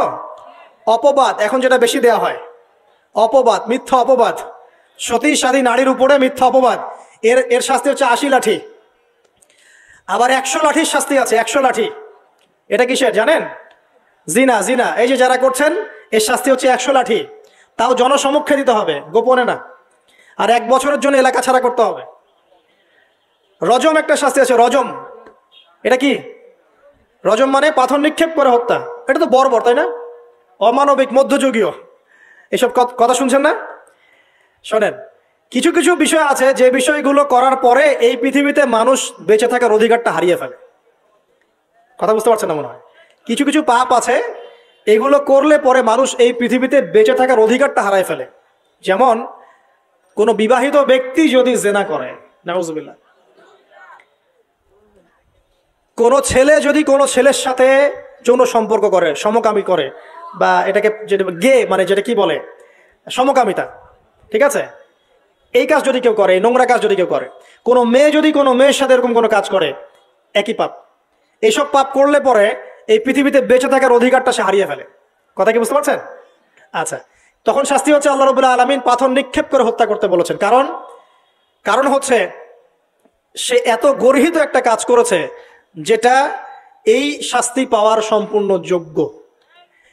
এবং কওমে লূত নামে যে কওম ছিল, ওই কওমটাকে আসমানে উঠিয়ে আল্লাহ পাক পাথর বর্ষণ করে এভাবেই শেষ করে দিয়েছেন। জর্ডান একটা দেশ আছে না, জর্ডানের পাশে ডেড সি নামে একটা জায়গা আছে, ডেড সি, মৃত সাগর। ওইখানে সাদুম নামে একটা গোত্র থাকতো। কোন গোত্র? সাদুম। ওই সাদুম গোত্র এরকম সমকামী ছিল। আল্লাহ রাব্বুল আলামিন লূত আলাইহিস সালামকে পাঠিয়েছিলেন, তারা হেদায়েতের বাণী শোনে নাই। আল্লাহ পাক ওদেরকে আসমানে উঠিয়ে পাথর নিক্ষেপ করে উল্টা দিকে দাফন করে দিয়েছেন। নাউজুবিল্লাহ। তো কিছু কিছু পাপ আল্লাহ পাক সহ্য করেন না, আল্লাহ পাকের আরশ কেঁপে ওঠে। এই পাপগুলো সেরকম পাপ। কথা বুঝতে পারছেন? তো এই যে জিনা, পর্নোগ্রাফি, ব্যভিচার, পরকীয়া, এগুলোর মধ্য দিয়ে আমরা নারীর অবমাননা করছি না? এবং ধর্মের মাধ্যমে মাঝে মাঝে করছি, যখন আমরা ধর্মের নামে মেয়েদের অধিকার দিচ্ছি না। অনেকেই সম্পত্তির অধিকার দিচ্ছেন না, অনেকেই শিক্ষিত করছেন না, অনেকেই আরো যৌতুক নিচ্ছেন না। যৌতুক নিচ্ছেন না অনেকেই। যে বিয়ের সময় যৌতুক নেয়, এটা তো মেয়ের উপর, মেয়ের পিতার উপর টর্চার করা, সম্পূর্ণ হারাম, সম্পূর্ণ হারাম। তারপরে দেখবেন, রিপোর্টগুলো পড়ে দেখবেন যে এই বছর 2022, এই 22-এই গভর্নমেন্ট রিপোর্ট অনুযায়ী নিবন্ধিত প্রায় 1339টা ধর্ষণের মামলা হয়েছে। তো এটা এখন অ্যাভেলেবল, যে কোনো সব জায়গায় ধর্ষণ হচ্ছে, এখন অ্যাভেলেবল। মানুষ এটাকে স্বাভাবিক মনে করছে, এখন নর্মাল ধর্ষণ হতেই পারে, মানুষ এখন এমন মনে করছে। প্রত্যেক দিন পেপার খুলবেন, দেখবেন রেপের খবর, প্রত্যেক দিন খবর শুনবেন ধর্ষণের খবর। আর সব খবর তো আসে না, আসে হয়তো 10%, 20%, 30%, বেশিরভাগই আসে না। এলাকায় মোড়ে মোড়ে দেখবেন, গ্রামে গঞ্জে শহরে বন্দরে খালি ইফটিজিং দেখবেন, খালি ইফটিজিং। মেয়েদেরকে যৌন হয়রানি করা হচ্ছে, বাসে, অটোতে, টেম্পুতে, সব জায়গায়। বাসের মধ্যে মেয়েকে রেপ করে ফেলা হচ্ছে। একটা বাচ্চা মেয়ে যে বোঝেও না যে সেক্সুয়াল বিষয়গুলো কি জিনিস, ওকেও রেপ করা হচ্ছে। এই যে মহামারী, আপনি তো বুঝতে পারছেন না যে আমরা কোন সমাজে আছি। এই সমাজে আপনার মেয়ে তো সেফ না, আমার মেয়ে তো সেফ না। আমার মেয়ে, আপনার মেয়ের ভবিষ্যৎ কি হবে, এর ভবিষ্যতের নিশ্চয়তা কে দিবে? আপনার মেয়ের ইজ্জতের ভবিষ্যতের নিশ্চয়তা কে দিবে? এই নিশ্চয়তা দেওয়ার মতো মানুষ কোথায়, নেতা কোথায়? কারো ঘরের স্ত্রী, কারো ঘরের বোন, কারো ঘরের মেয়ে এখন সেফ না। যে কোনো দিন, যে কোনো জায়গায়, যে কোনো দুর্ঘটনা হতে পারে। বাসে, ট্রাকে, ট্রেনে, অটোতে, সব জায়গায় হতে পারে। আর এগুলোকে আমরা প্রমোট করছি, এখন নগ্নতাকে প্রমোট করছি, পর্নকে প্রমোট করছি। এই নগ্নতা, পর্ন, এসব দিয়ে মানুষের মাথাটাকে পুরো জানোয়ার বানিয়ে ফেলা হয়েছে। পর্ন দেখাতে দেখাতে ছেলেদের মাথাটাকে জানোয়ার, পশু বানিয়ে ফেলা হয়েছে। এরা এখন বোঝে না যে মেয়ে কি জিনিস, মা কি জিনিস, বোন কি জিনিস, তাও বোঝে না। ভাই বোনের সাথে জেনা করেছে, চাচাতো বোন চাচাতো ভাইয়ের সাথে জেনা করছে, চাচাতো ভাই ফুফাতো বোনের সাথে জেনা করছে। রংপুরের খবর শুনলাম যে মায়ের সাথে ছেলেও জেনা করেছে। নাউজুবিল্লাহ। এগুলো কেন হচ্ছে? এই মহামারী কেন হচ্ছে? কি সমাধান দিবে? সমাধান ইসলামে ছিল, আমরা নেই নাই। সমাধান হচ্ছে, প্রথম সমাধান অশ্লীলতার মহামারী বন্ধ করতে হবে। মানুষ পর্ন দেখতে দেখতে পশু হয়ে গেছে। আপনি বাইরে এই যে আলখাল্লা টুপি দাঁড়িয়ে পরে ঘুরলে লাভ আছে? ইমানের আলোচনা করবেন, খুব লাফালাফি করলো, 2 দিন পর দেখবেন কোনো খবর নাই, পর্ন দেখতে দেখতে ভিতরটা শেষ, ড্যামেজ। পর্নোগ্রাফিতে যে একবার আসক্ত হয়েছে তার মধ্যে ইমানের কোনো তেজই থাকবে না, কোনো তেজ থাকবে না। এখন আলেম জালেম সবার ফোনে ফোনে দেখবেন পর্ন চলে আসতেছে, কেউ দেখতে না চাইলেও তাকে দেখতে বাধ্য করা হচ্ছে। ফেসবুকে ঢুকবেন, নগ্ন দৃশ্য। এই নগ্নতা দিয়ে, এই পর্নোগ্রাফি দিয়ে, এই যে মিডিয়ার মধ্যে দিয়ে প্রমোটিংটা দিয়ে ব্যভিচার ছড়িয়ে দেয়া, জেনা ছড়িয়ে দেয়া, অশ্লীলতা ছড়িয়ে দেয়া, পরকীয়া ছড়িয়ে দেয়া, এর মধ্য দিয়ে নারীর সম্মান, দেহ, ইজ্জতকে আমরা এখন রাস্তার সাথে মিশিয়ে দিয়েছি। কিসের অধিকারের কথা বলছে? কিসের নারী অধিকারের কথা বলছে? খালি ডিগ্রি সার্টিফিকেট অর্জন করতে পারলেই অধিকার হয়? আমার তো ইজ্জতই ঠিক থাকলো না, আমার অধিকার কোথায় থাকলো? একটা সার্টিফিকেট অর্জন করার জন্য কলেজের মেয়েদেরকে বড় বড় নেতার বেডরুমে ঢুকানো হচ্ছে, দেখেন নাই? তো একটা সার্টিফিকেট অর্জন করতেই হবে আমাকে, নিজের ইজ্জত বিক্রি করে দিয়ে হলেও আমার সার্টিফিকেট অর্জন করতেই হবে। লাথি মারি এসব পড়াশোনার পিছনে, দরকার নেই আমার পড়াশোনা। হচ্ছে বাসায় এলাকায় এলাকায় মহিলা মাদ্রাসা করেন, মাদ্রাসায় মেয়েদেরকে পড়ান। আমি খুব দুঃখের সাথে বলছি, অনেক মাদ্রাসাতেও এরকম ঘটনা কিন্তু ঘটেছে না? এখানে একটা কথা আমরা পরিষ্কার করতে চাই, সেটা হলো যে পাপী, রেপি, ধর্ষণী, সে আলেম করুক আর জালেম করুক, ইমাম করুক আর জালেম করুক, ফাসেক করুক, সবাইকে সমান শাস্তি নিশ্চিত করতে হবে। আর শাস্তি হবে দৃষ্টান্তমূলক, যেন আরো 10 জন দেখে শিক্ষা নেয়। ওই যে ইসলামে আছে না হাত কেটে ফেলা, কি কারণে বলেন তো? কারণ সবাই যখন দেখবে এই যে খুঁটির সাথে বেঁধে একটা চোরের হাত কেটে ফেলা হয়েছে, এলাকার সব মানুষ দেখেছে, চুরি বাড়বে না কমবে? নিশ্চিত চুরি কমে যাবে ইনশাআল্লাহ। তো এই যে নারীর অবমাননার ওই যুগের চেয়ে এই যুগে বেশি না কম? আপনি ভালো করে আল্লাহর নূর দিয়ে দেখেন। আমি প্রথমে বলেছি, শুধু বাইরের চোখ দিয়ে দেখলে সব বুঝতে পারবেন না আপনি। আল্লাহ পাকে নূর দিয়ে দেখেন, কোরআন সুন্নাহর গভীর জ্ঞান দিয়ে দেখেন, দেখবেন ওই জাহিলিয়াতের চেয়ে 1000 গুণ বেশি জাহিলিয়াত এখনকার বিশ্বে চলছে। আল্লাহ পাক আমাদের মা বোনদের ইজ্জত হেফাজত করুন, তাদের সম্মান হেফাজত করুন। আমরা দোয়া করি আল্লাহ পাক তাদেরকে উচ্চশিক্ষায় শিক্ষিত করুন, নিরাপত্তা নিশ্চিত করুন। কেউ যদি ওদের দিকে খারাপ চোখ তুলে তাকায়, আল্লাহ পাক সেই চোখকে যেন ধ্বংস করে দেন। আল্লাহ পাক তাদের ইজ্জতের পরে যদি কেউ খারাপভাবে হাত বাড়ায়, তাদের শাস্তি যেন নিশ্চিত করার তৌফিক আল্লাহ পাক আমাদেরকে দান করে। আল্লাহ পাক আমাদের মা বোনদেরকে মহামূল্যবান মনে করে আমাদেরকে হেফাজত করার তৌফিক দান করুন, আমিন। আর তাদেরকে যারা নগ্ন করতে চায়, আল্লাহ পাক এদেরকে ধ্বংস করে ছেড়ে দিন, আমিন। আল্লাহ পাক বলেছেন, যারা চায় মুমিন মুসলিমদের সমাজে অশ্লীলতা ছড়িয়ে পড়ুক, দুনিয়া এবং আখিরাত উভয়ে জাহানে আল্লাহ পাক এদেরকে ধ্বংস করবে ইনশাআল্লাহ। আরেকটা বলে শেষ করি, সেটা হলো, কয়টা বলেছি ভাই জাহিলিয়াত? ইমাম মুহাম্মদ বিন আব্দুল ওয়াহাব রাহিমাহুল্লাহ, তার একটা বইয়ের মধ্যে 1000টা জাহিলিয়াত আছে। আমি 5টা বাছাই করেছি। কয়টা? 5টা। কয়টা বলেছি? 4টা। এক হচ্ছে কি বলেছিলাম? শিরক, আছে না নাই? রিবা এখন আছে না নাই? 3 নাম্বার কি ছিল? মাদক। আর 4 নাম্বার নারীর অবমাননা। মাদক তো বুঝলেন, এটা তো আমার চেয়ে আপনারা ভালো বুঝেন, মাদক সব জায়গায় আছে। আরেকটা কথা বলি, দেখুন মাদক নিয়ে একটা কথা বলি, শুনুন। আপনাদের কি কখনো গায়ে কখনো ফোড়া হয়েছে? কার কার গায়ে ফোড়া হয়েছে বলি, হাত তুলেন। মাশাআল্লাহ। কেমন ব্যথা? ফোড়া ফেটে গেলে কি বের হয়?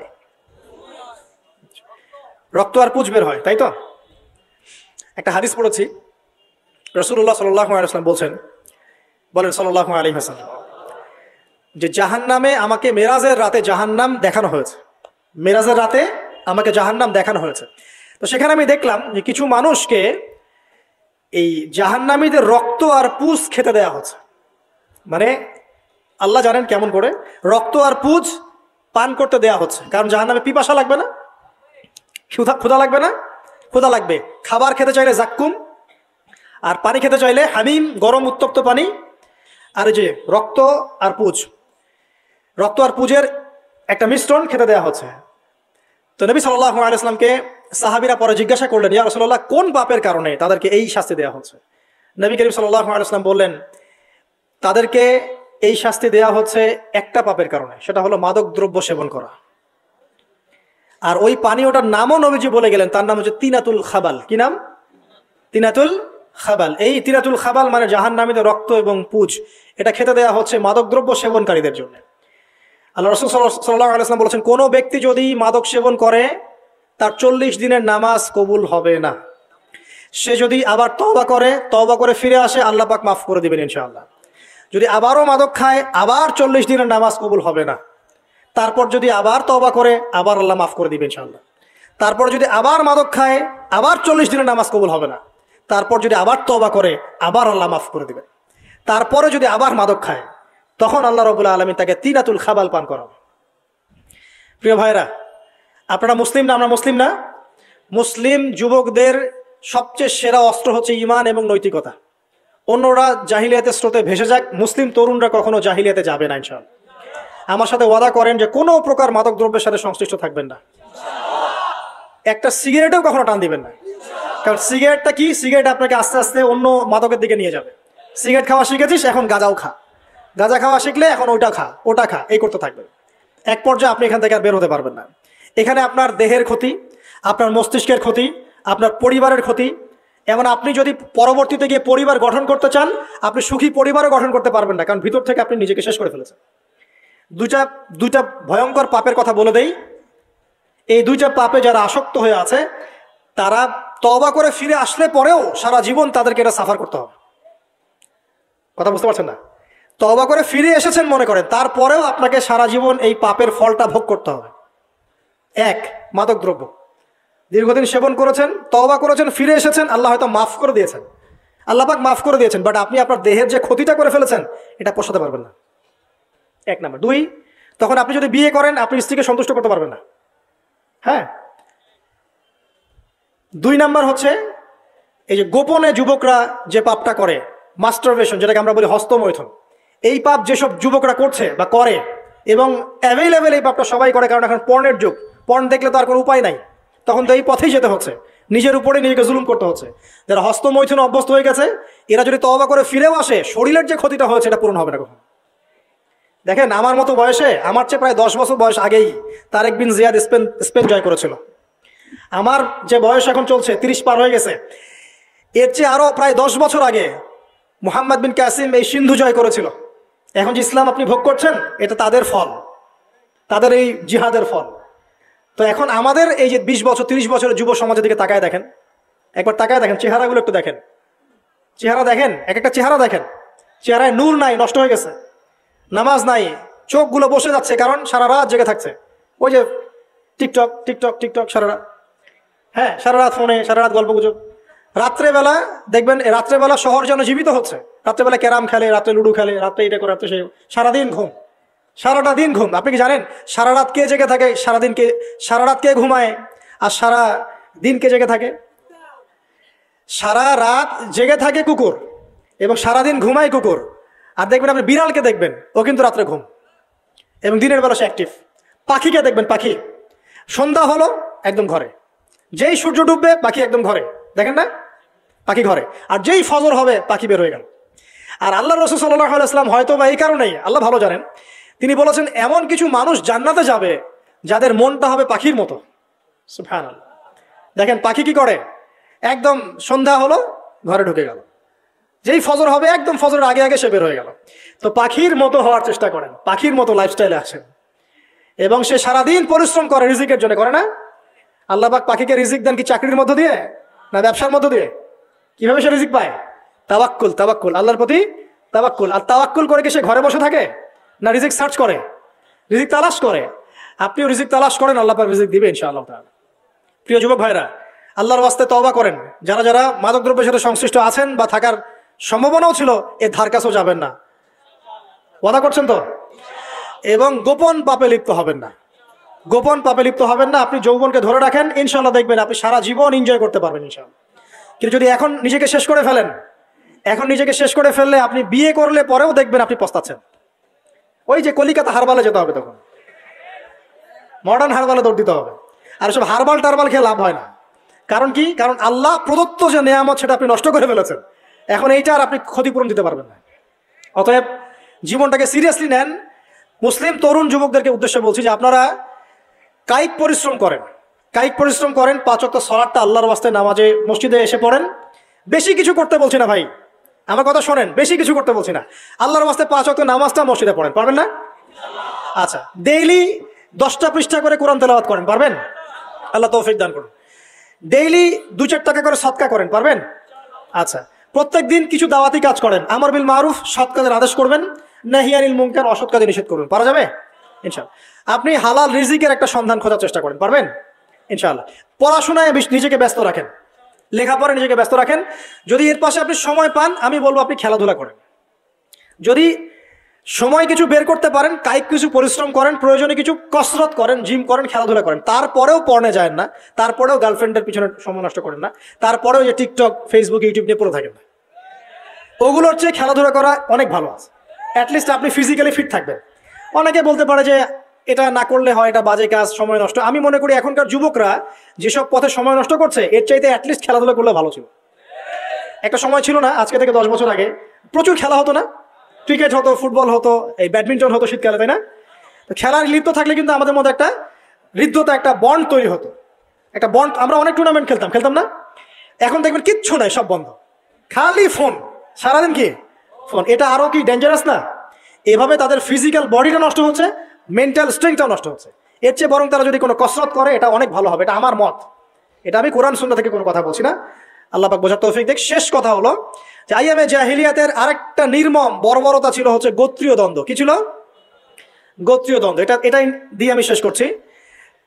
সেটা হলো কেমন গোত্রীয় দ্বন্দ্ব? মনে করেন একটা গোত্রের নাম বনু তামিম, একটার নাম বনু হানিফা, একটার নাম হচ্ছে বনু কোরাইজা, একটার নাম হচ্ছে মনে করেন বনু মাখজুম, আরেকটা হচ্ছে বনু আদি। এরকম অনেক গোত্র ছিল আর কি।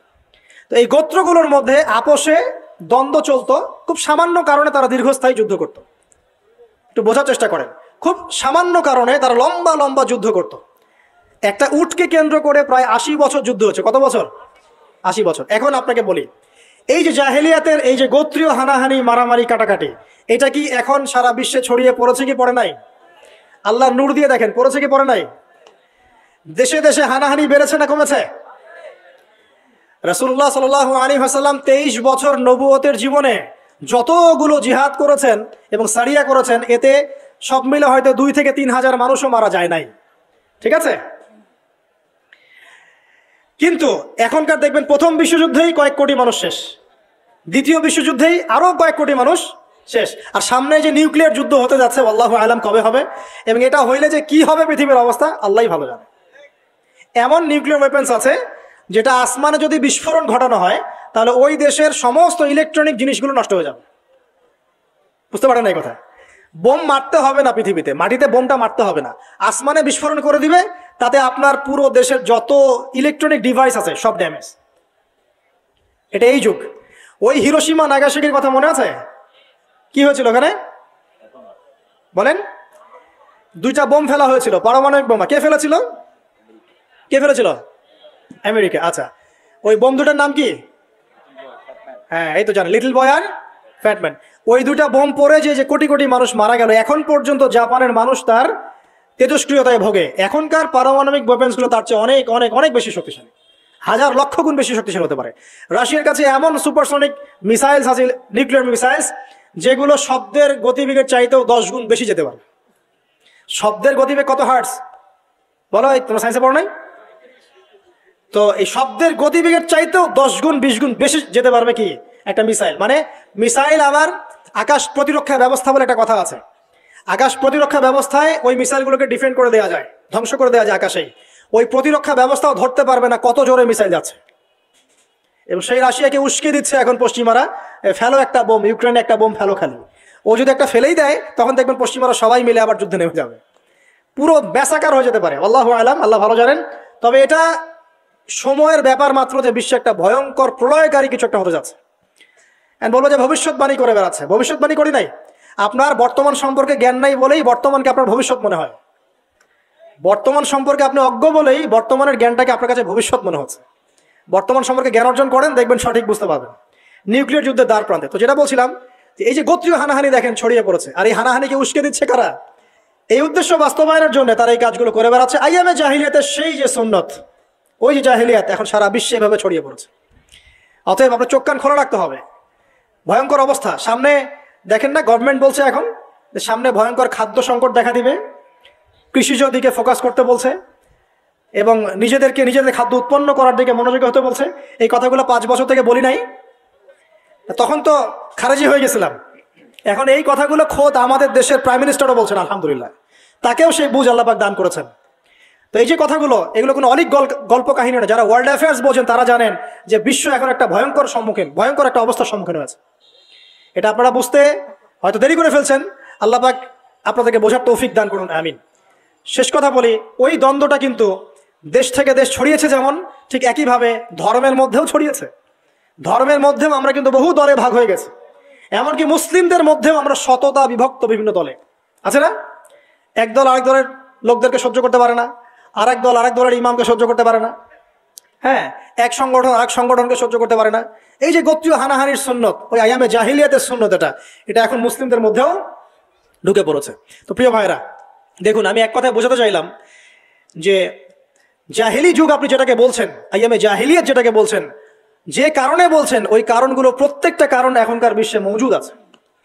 শুধুমাত্র স্বল্প পরিসরে না, এখন বড় পরিসরে মজুদ আছে। অতএব আপনাকে যদি আইএমএ জাহেলিয়াতুল আকবার বলে কোনো বিশ্বকে রিকগনাইজ করতে হয়, তাহলে এখনকার বিশ্বকে করতে হবে। অতএব এই ওয়ার্ল্ড অ্যাফেয়ার্সটাকে বোঝেন, জাহিলিয়াতটাকে বোঝেন। এই জাহিলিয়াত থেকে উত্তরণের জন্য সমাধান কে দিয়েছিল বলেন? ইসলাম কি সমাধান দেয়নি? ইসলাম সমাধান দিয়েছে, কোরআন সমাধান দিয়েছে। রাসূলুল্লাহ সাল্লাল্লাহু আলাইহি ওয়াসাল্লাম 23 বছরের মধ্যেই সমস্ত জাহিলিয়াতকে দূর করে দিয়েছেন, দেন নাই? বলেন, 23 বছর পর কি মক্কায় শিরক ছিল? বলেন, 23 বছর পর কি মক্কায় সুদ ছিল? 23 বছর পর কি মক্কায় জেনা, এই যে আপনার ব্যভিচার, এই যে আপনার মাদক, এই যে গোত্রীয় হানাহানি, নারীর অবমাননা, এগুলো ছিল? তাহলে একজন মহামানব তিনি 23 বছরের মধ্যেই পুরো সমাজটাকে সংস্কার করে ফেললেন না? সেই রাসূল সাল্লাল্লাহু আলাইহি ওয়াসাল্লামের সুন্নত কি মরে গেছে? সেই আল্লাহ কি মরে গেছেন? নাউজুবিল্লাহ। সেই আল্লাহ পাকের নাজিলকৃত কোরআন এবং হাদিস কি মরে গেছে? তাহলে সেই আল্লাহ যদি জীবিত থাকেন, সেই রাসূলের আদর্শ যদি জীবিত থাকে, এবং সেই কোরআন যদি এখনো মুসলিমদের হাতে থাকে, তাহলে এখনকার বিশ্বের জাহিলিয়াত আমরা ফেস করতে পারবো না? পারবো না ইনশাল্লাহ? পারবেন ইনশাল্লাহ? কি করবেন তাহলে? মোটা থেকে কয়েকটা কথা বলে শেষ করে দিই। 1 নাম্বার, প্রিয় ভাই, জ্ঞান অর্জন করেন, প্রচুর পড়াশোনা করেন। জ্ঞান অর্জনের ক্ষেত্রে সাম্প্রদায়িক হবেন না, এতটুকু নিব না, এর থেকে নিব, ওর থেকে নিব না, এমন হবে না। জ্ঞান যেখানে পাচ্ছেন নিতে থাকেন, আল্লাহ পাক আপনাকে নূর দিবে ইনশাআল্লাহ। আল্লাহ যখন আপনাকে নূর বা আলো দিবে তার পক্ষ থেকে, আপনি এমন কিছু দেখবেন যা অন্যরা দেখতে পাচ্ছে না। আপনি খিজির হয়ে যাবেন ইনশাআল্লাহ আলাইহিস সালাম। যে মুসা আলাইহিস সালাম বুঝতে পারছেন না কেন নৌকা ফুটা করছে, কেন বাচ্চাকে হত্যা করছে, আর কেন দেয়াল নির্মাণ করছে, কিন্তু খিজির আলাইহিস সালাম বুঝতে পারছেন কেন এগুলো করতে হচ্ছে।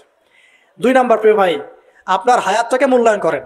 আজকে তওবা করে ফিরে আসেন, 5 ওয়াক্ত নামাজি হয়ে যান, সময় অপচয় বন্ধ করেন, যৌবনকালটাকে কাজে লাগান, সিরিয়াস হন, জীবনটার ব্যাপারে সিরিয়াস হন। জীবনটা কিন্তু হেলায় খেলার বিষয় না। একবার চলে গেলে, একবার মৌত হয়ে গেলে কান্নাকাটি কোটি কোটি বছর করলে আল্লাহ পাক আর দ্বিতীয়বার পৃথিবীতে ফিরাই দিবে না, দিবে? তো কি কারণে আমরা আমাদের সময়টাকে হেলায় নষ্ট করছি? সুযোগ আছে? কোনো সুযোগ নাই। যেই কাজের পরকালীন কোনো ফায়দা নাই, সেই কাজে আমি নাই। সোজা কথা বোঝেন? যেই কাজে পরকালের কোনো ফায়দা নাই, সেখানে আমি নাই, এরকম আকীদা রাখবেন। ইলম অর্জন করবেন কেন? পরকালের ফায়দা আছে তাই। নামাজ কেন পড়বেন? পরকালে ফায়দা আছে তাই। প্রেমের সম্পর্ক করবো না কেন? পরকালে ফায়দা নাই তাই। এই মিউজিক শুনবো না কেন? আমি পরকালে কোনো ফায়দা নাই তাই। আমি অহেতুক এসব টিকটকের পিছনে ঘুরবো না কেন? পরকালে কোনো ফায়দা নাই তাই। যে কাজ পরকালে ফায়দা দিবে, আমি সেই কাজে আছি। পারা যাবে ইনশাআল্লাহ? আল্লাহ তৌফিক দান করুন। যুবক ভাইদেরকে আমি অনুরোধ করবো যে আপনাদের যৌবনটা আগামী মুসলিম উম্মার ভবিষ্যৎ। এই যে বলে না যে জাতির কাণ্ডারি হবে অমুক তমুক, কেউ জাতির কাণ্ডারি হতে পারবে না। জাতির কাণ্ডারি যদি হতে চায় তাহলে মুসলিম যুবকরাই হতে পারবে ইনশাআল্লাহ। যারা সারাদিন মাদকদ্রব্য সেবন করে, এরা জাতিকে কিচ্ছু দিতে পারবে না। যারা সারাদিন হকি স্টিক নিয়ে ঘুরছে আর নির্মমভাবে মানুষকে মারছে, এরা জীবনেও জাতিকে কিচ্ছু দিতে পারবে না। ফাসাদ সৃষ্টি করা ছাড়া কিচ্ছু করতে পারবে না। দেশকে, জাতিকে এবং উম্মাকে যদি এগিয়ে নিতে হয়, শুধু মুসলিম যুবকরাই পারবে ইনশাআল্লাহ। এবং কারা পারবে? যারা অন্য ধর্মের মানুষ কিন্তু মনটা স্বচ্ছ সৎ, তারাও পারবে। যাদের মনে সততা আছে, অন্য ধর্মের হলেও তারা পারবে ইনশাআল্লাহ। যার মনে সততা নাই, সে পারবে না কখনো। করাপ্টেড, দুর্নীতিপূর্ণ মন নিয়ে কখনো দেশের খেদমত, জাতির খেদমত করা যায় না। বাংলাদেশের সবচেয়ে বড় সমস্যা দুর্নীতি। বাংলাদেশের 1 নাম্বার সমস্যা দুর্নীতি। দুর্নীতি যদি না থাকতো আর সমস্ত কালো টাকা যদি সাদা করা যেত, বাংলাদেশের মানুষকে আজকে না খেয়ে মরতে হতো না। 65% মানুষকে আজকে এই খাবারের সংকটে ভুগতে হতো না। সামনের দিনগুলো কঠিন হবে, ভয়াবহ হবে, এটা সবাই বুঝতে পারছে, হয়তো শুধু আপনারা পারছেন না। আল্লাহ পাক আপনাদেরকে বোঝার তৌফিক দান করুন, আমিন। সামনে যান, নিজের জীবনকে কাজে লাগান, যৌবনকে কাজে লাগান, একটা হালাল রিজিক সার্চ করেন। অল্প রিজিকে সন্তুষ্ট হয়ে যান, উচ্চাভিলাষী হবেন না। উচ্চাভিলাষী হওয়ার দরকার নাই, যতটুকু আসছে আলহামদুলিল্লাহ, এটুকুর মধ্যেই সন্তুষ্ট থাকেন। পারবেন ইনশাআল্লাহ। সামনে যাবেন, আদর্শ পরিবার করবেন, পরিবারের মধ্যে ইসলাম থাকবে। পরিবারের পিতা হবে ইব্রাহিম, পরিবার সন্তান হবে ইসমাইল, পরিবারের স্ত্রী হবে হাজারা অথবা সারা আলাইহিস সালাম। দিনদার ছেলে নাই, বিয়ে নাই, দিনদার মেয়ে নাই, বিয়ে নাই। ওই যেটা আপনি মনে করছেন রূপ সৌন্দর্য হাবিজাবি, কিচ্ছু থাকবে না ভাই, কিচ্ছু থাকবে না। 1 বছর 2 বছর পরে সব শেষ। দিনদার স্ত্রী পাবেন, চোখ বন্ধ করে বিয়ে করে ফেলবেন। আর দিনদার স্বামী পাবেন, বিয়ে করে ফেলবেন। আমার স্বামী কত বড় ব্যাংকের চাকরি করে, কত বড় ডিগ্রি, কত বড় সার্টিফিকেট, এটা পরের ইস্যু। আগের ইস্যু হচ্ছে আমার স্বামী নামাজ পড়ে কিনা, এই লোক আমার স্বামী হতে যাচ্ছে, এর দাঁড়িয়ে আছে কিনা, ইসলাম পালন করে কিনা, ইসলামের প্রতি ভালো ধারণা আছে কিনা, সে আমাকে পর্দায় রাখবে কিনা, এগুলো বড় জিনিস। পরিবার গড়ব ইসলামিক ভিত্তিতে, ইসলাম নাই, পরিবার নাই। এমনকি পরিবার গড়ার পরেও যদি দেখেন যে পরিবারের সদস্যদেরকে বোঝাতে বোঝাতে আপনি ক্লান্ত হয়ে যাচ্ছেন, পরিবারের সদস্যদেরকে দিন বোঝাতে আপনি ক্লান্ত, কিছুতেই দিন বুঝতে চায় না, আপনি আসহাবুল কাহাফ হয়ে যান, তাও ভালো। বুঝেন নাই? আপনি নিজের চটকা তেল দেন, ওটা বাদ দেন, ওর কবরের হিসাব ওর উপর ছেড়ে দেন, আপনি ইব্রাহিম হয়ে যান, আপনি আসহাবুল কাহাফ হয়ে যান, তাও ভালো। ইসলাম নিয়ে কোনো কম্প্রোমাইজ নাই। পরিবারের সদস্যরাও যদি আল্লাহর পথে চলার ক্ষেত্রে প্রতিবন্ধকতা সৃষ্টি করে, বাদ দিয়ে দেন, দরকার নেই। আল্লাহর জমিন প্রশস্ত, আল্লাহর জমিন প্রশস্ত, আল্লাহর রিজিক প্রশস্ত ইনশাআল্লাহ। আল্লাহ পাক উত্তম আরো কিছু দিবেন আপনাকে ইনশাআল্লাহ তাআলা। খেয়াল রাখবেন, পরিবারের মধ্যে ইসলাম থাকতে হবে। এখানে কিন্তু আপনাকে কেউ বাধা দিবে না, এর কর্তা আপনি নিজেই। আল্লাহ পাক তৌফিক এনায়েত করুন, আমিন। পাশাপাশি সৎ কাজের আদেশ করেন, অসৎ কাজে নিষেধ করেন। মুসলিম উম্মার মধ্যে ঐক্যের চেষ্টা করেন, বিভক্তি সৃষ্টি করবেন না। সবার মধ্যে ভালো জিনিস আছে, নিয়ে নেন, খারাপগুলো ছেড়ে দেন।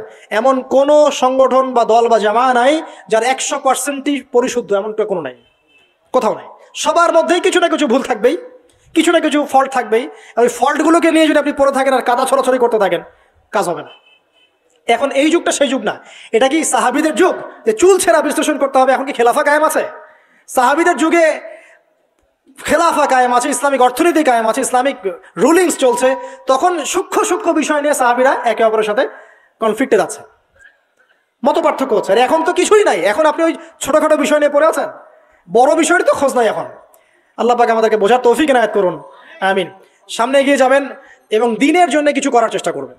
আপনার জান, আপনার মাল, আপনার সময় শ্রম দিয়ে ইসলামের জন্য কিছু করে যাওয়ার চেষ্টা করেন।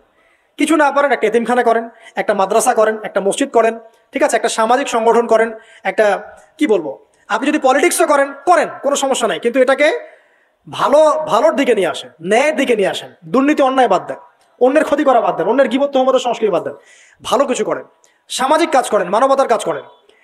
আপনি যদি লিখতে পারেন লিখেন, বলতে পারলে বলেন। আপনি কিছু করতে পারেন না, অ্যাটলিস্ট আপনি ইসলামপন্থীদেরকে সাপোর্ট দেন, আপনার সম্পদ দিয়ে, আপনার অর্থ দিয়ে সাপোর্ট করেন। কিচ্ছু করতে পারছেন না, কিছুই করার ক্ষমতা নাই, নিজেকে নিয়ে ব্যস্ত থাকেন, আগুন উস্কে দিয়েন না।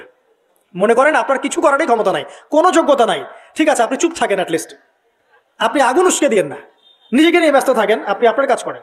আল্লাহ পাক আমাদের সবাইকে দিনের জন্য কিছু করার তৌফিক দান করুন, আমিন।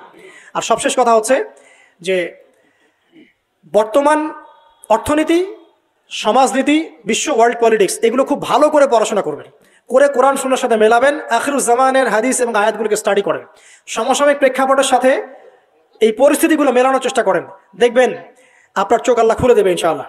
এবং ইনশাআল্লাহ আজ্জা ওয়া জাল আপনি এমন কিছু সলিউশন যাদের সামনে উপস্থাপন করতে পারবেন যেটা আর 10 জন পারছে না ইনশাআল্লাহ। সর্বপ্রথম কথা, ব্যক্তিকে পরিশুদ্ধ করি, আত্মশুদ্ধি অর্জন করি, আল্লাহর হুকুম আহকামগুলো পালন করি, পরিবার গঠন করে হালাল রিজিক সার্চ করি, এরপরে আমি দিনের জন্য কিছু করার চেষ্টা করি।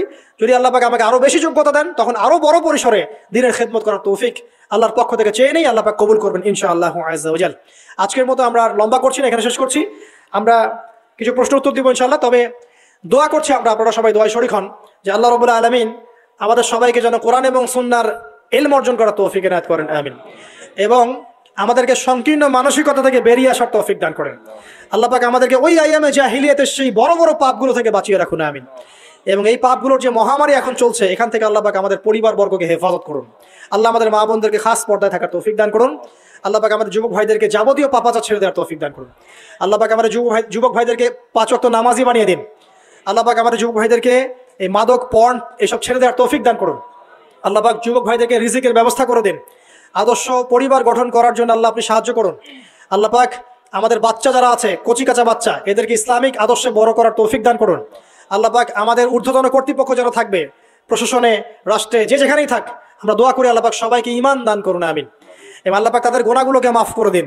আল্লাহ পাক তাদের হাতকে শক্তিশালী করুন এবং তাদেরকে মুসলিম উম্মার জন্য কাজ করার তৌফিক দান করুন এবং ইসলামের শত্রুদের বিরুদ্ধে তাদেরকে শক্ত অবস্থান নেওয়ার তৌফিক দান করুন, আমিন।